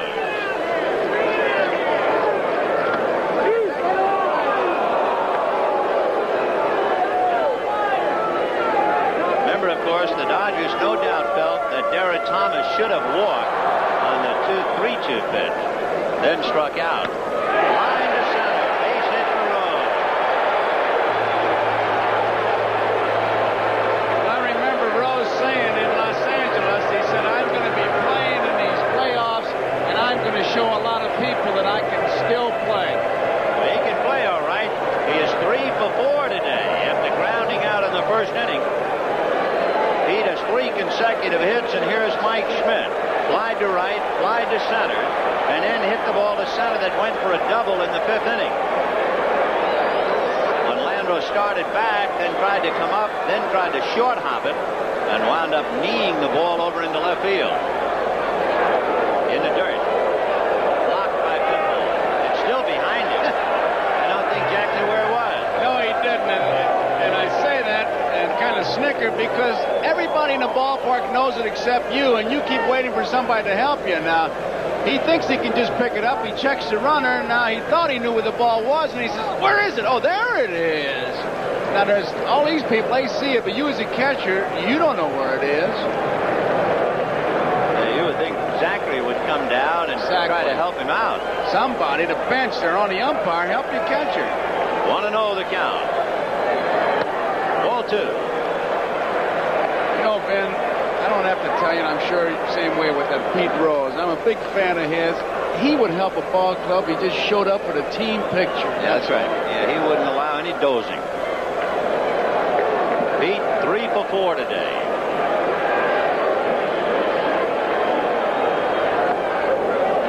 Check it first. No swing, says Lee Wire. And that's one of those calls that the umpire said, okay, if you guys are going to ask the appeal play, we'll go along with it. But once the man at first or third makes it, we don't want to hear any arguments. And that's why you don't see anybody ever question that. That's right, you never do. 3-0 the count of Mike Schmidt. Ball 4. So with 1 out, a single to Rose, a walk to Mike Schmidt. And the batter will be Sixto Lezcano.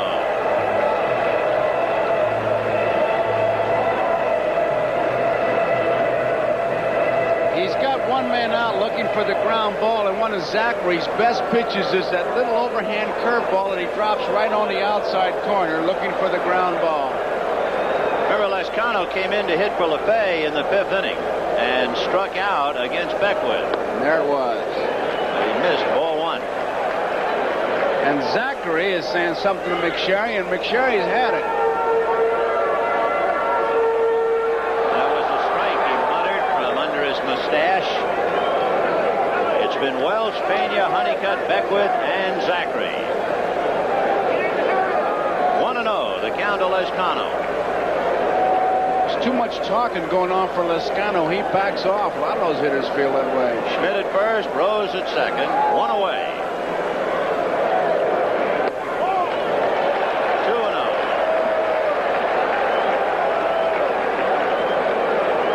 Down in the Dodger bullpen, Oral Hershiser begins to loosen up. There he is.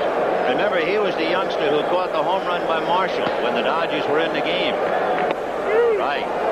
2-1.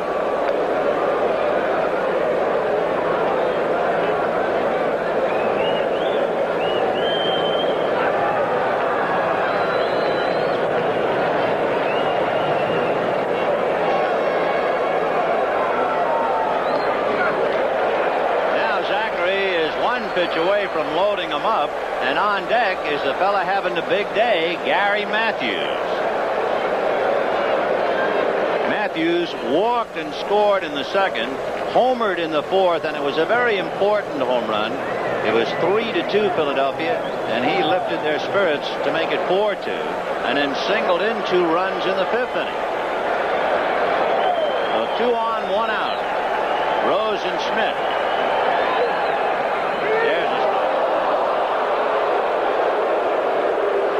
Here's a situation now where Fimple goes out there, and one of the things he's saying, I'm sure, is, look, you pitch to the hitter. I don't think they're running.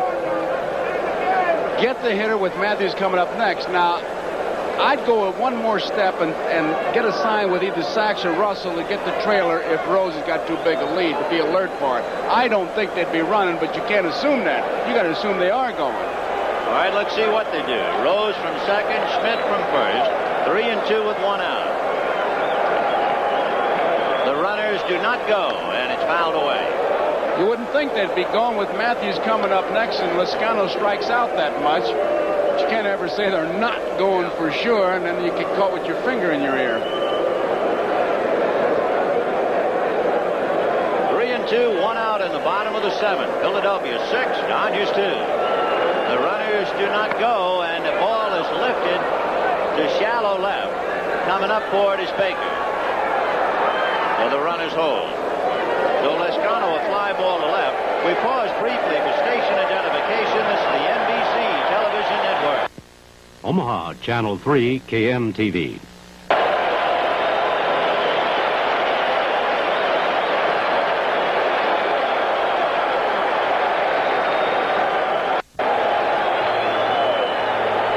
Tommy Lasorda listening and looking at this crowd and the ovation for Gary Matthews. Matthews walked, homered, singled, knocked in 3 runs, hitting .400 in the series, fouled away. He is 4 for 10 with 2 home runs, 3 RBIs, and for good measure has a walk and a stolen base. So Gary Matthews standing tall in left field for the Phils, and on deck, Greg Gross. 2 on, 2 out in the 7th.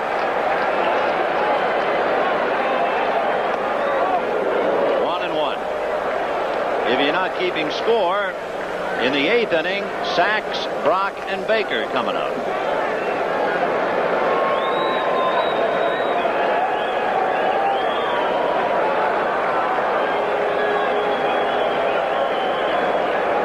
Ground ball to the hole. He's got another base hit. Here comes Rose. Here's Baker's throw to the plate. He scored. Holding at second is Mike Schmidt.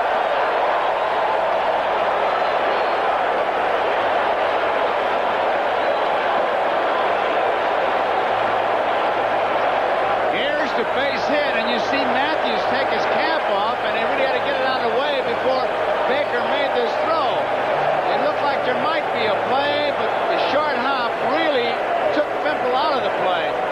Pete digging hard. Looks like the throw's going to beat him, but the short hop, Fimple had to make sure he caught the ball. It was not a good throw. It's one of those times, too, I think if Rose had slid, they might have gotten him. So he was able to avoid that short hop tag by Fimple. 7-2 Philadelphia. 4 RBIs for Gary Matthews. He has 2 singles, a walk, a home run, and he's 5 for 11 in the series. Greg Gross hits a drive to Landreau, and that will be that. But as we consider the choice for most valuable player, standing very high on the list has to be the left fielder, Gary Matthews. 1 run, 2 hits, 2 left.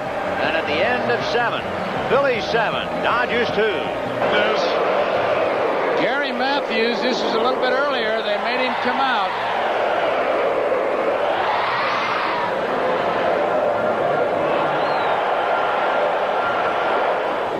So Gary taking the curtain call, this crowd chanting, beat L.A., beat L.A., and you can understand why.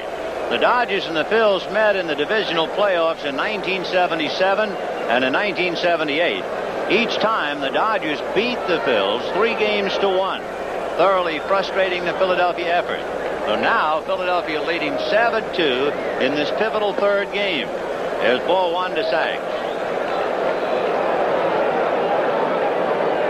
And of course, during the regular year, the Dodgers won 11 out of 12 from Philadelphia and winning 5 out of 6 here. So when they chant beat L.A., I mean the chant comes from the heart that's been kicked around. 1-1 to Steve Sachs. Sachs flied to right, flied to center, walked and stole a base in the 5th inning. Ground ball to short. DeJesus. One away.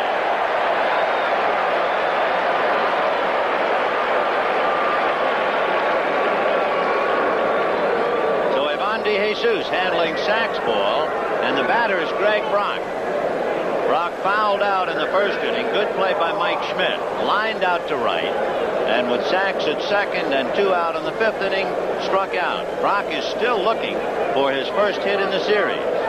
He is 0 for 8. You wonder, will Lasorda continue with his hunch? He has just kept saying day after day when they were considering Monday, I've got a hunch about this kid that he's going to do something. But he's running out of time as well as hunches. He's trying to make a ball player. It may cost him a couple games. 2-1. I think it was Steve Boros who said it best. He said sometimes good strategy is bad psychology. This may be the case. He's trying to make a player, and he's staying with him, 2-1 to Greg Brock. Foul ball right by Manny Mota. 2-2.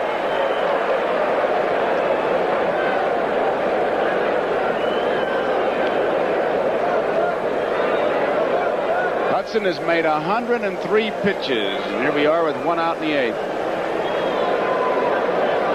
2-2 to Greg. Popped in the air, fouled, and out of play.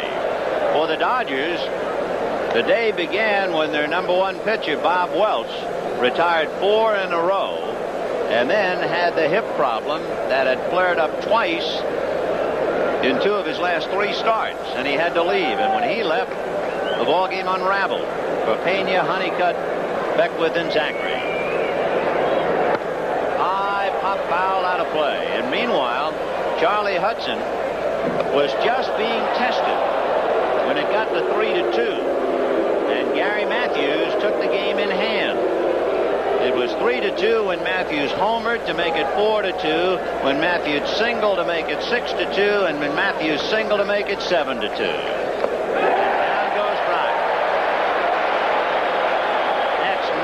Strikeouts for Charlie Hudson, equaling his high. Hudson struck out 9 against Houston on the 20th of July. And he makes a good pitch here. You can see why he ties him up inside with the breaking ball. Even if he had hit it, even with the swing that he had, he would not have been able to drive that ball. So a magnificent performance by 24-year-old Charles Hudson out of Ennis, Texas. Fly, and it will be Schmidt. And Charles Hudson has now retired 7 in a row. The Dodgers have not had a hit since the 4th inning. And at the end of 7 1/2, the Phils 7 and the Dodgers 2. Bottom of the 8th inning, the Phillies 7 runs, 9 hits. The Dodgers 2 runs, 4 hits. And Bo Diaz a bounce at a third. Backhanded by Guerrero, who gets him. 1 away. 1 down. Good play by Guerrero, and DeJesus coming up.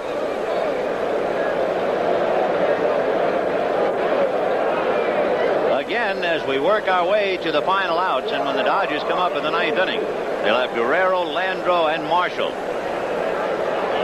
They'll have a selection, in our estimation, of the most valuable player in the game. I think you might agree with us as the story has unfolded.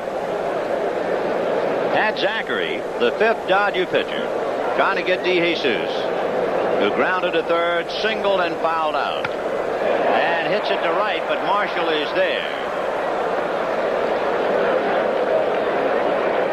2 down. And Charles Hudson will be getting an ovation. And here he comes. 9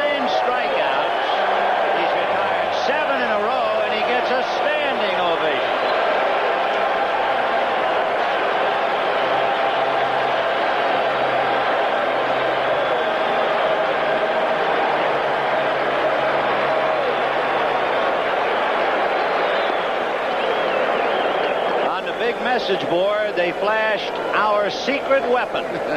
Boy, it's no secret now. He has struck out twice and flied to center. Each time he's had 2 strikes, but in the 6th inning against Beckwith, he had a fly ball to center.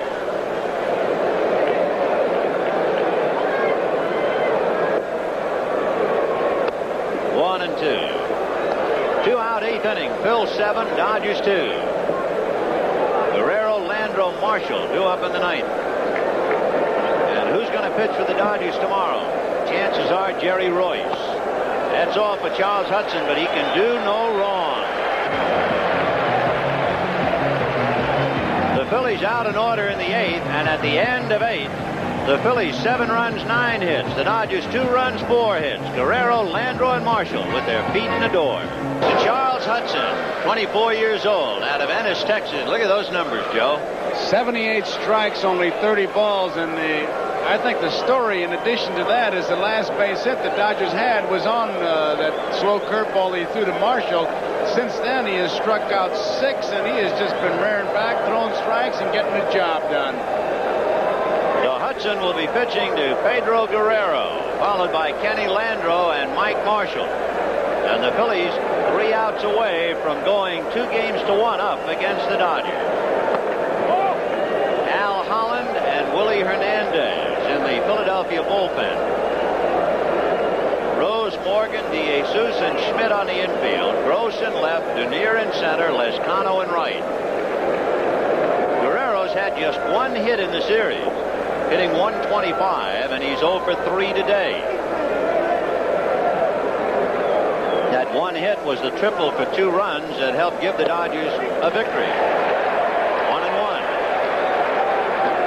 9 strikeouts for Charles Hudson.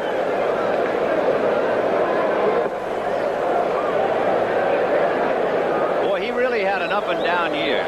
2 and 3 in 10 starts, then 5 straight wins, then 1 and 5 in his last 11 starts. Put it all together, he wound up 8 and 8. But Paul Owens sent him out there to do a big job against Pittsburgh and Montreal, and he succeeded. And he sent him back out to do a big job today, and he's been right on the money. The Dodgers have not been heard from since a 2-run home run by Mike Marshall in the 4th inning. And we're now in the 9th. 1-2. Fouled away. Charles Hudson has pitched a great game. But, Joe, it's time for MVP selection. Well, I think what helped him considerably in pitching that great game was Gary Matthews' home run that made it 4-2 in his inning. My vote's for Matthews. Okay. Beat L.A. is the champ. Ground ball to third. Mike Schmidt over to Pedro. 1 down. So where it looked like Charles Hudson might crack when it got to 3-2 in the 4th inning, it was Gary Matthews who literally picked him up, the team up, and the city of Philadelphia. And so today's NBC Miller Highlight Player of the Game is no longer in the game. It's Gary Matthews. And Miller High Life is happy to present a check for $1,000 in the name of Gary Matthews to the Special Olympics.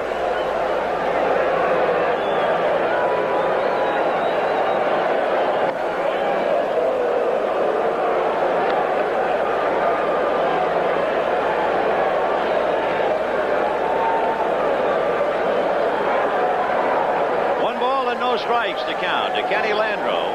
Lined out to center, fouled out, and was aboard on an error. Hit it on the hands and popped it in the air to Rose.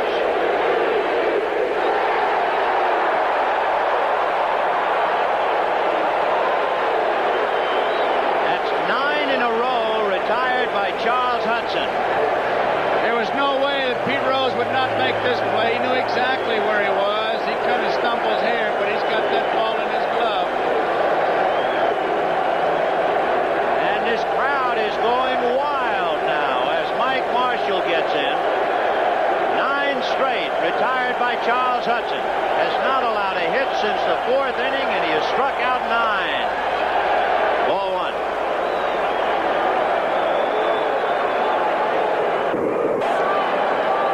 Sox in Baltimore tonight at 8. Fouled away. 1-1. And tomorrow night here at Veterans Stadium, the Dodgers trying to stay alive, and Philadelphia trying to go to the World Series.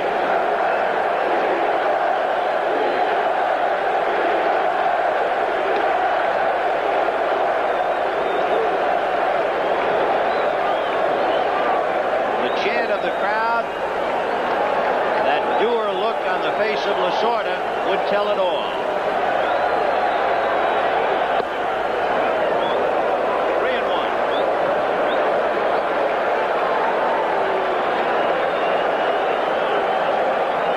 The Bills bench: Darren Johnson, Paul Owens, Claude Osteen, Bobby Wine, Dave Briscoe.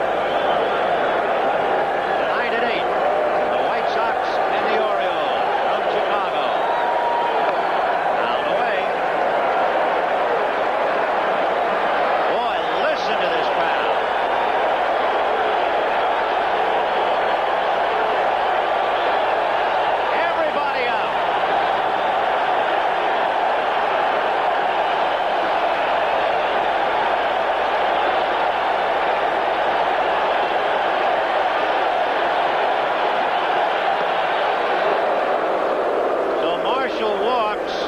To delay the moment, and Bill Russell will be the batter.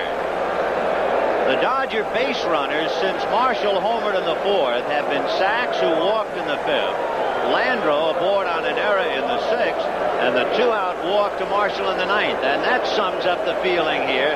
They are indeed psyched.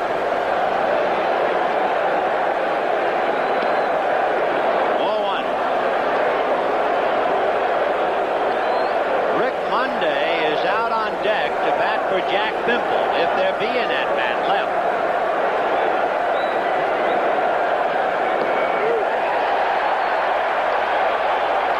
One and one. There's your home field advantage, what you're listening to. Yeah, what the Dodgers call the 10th man. High fly ball to left field. Gross is there. That's it.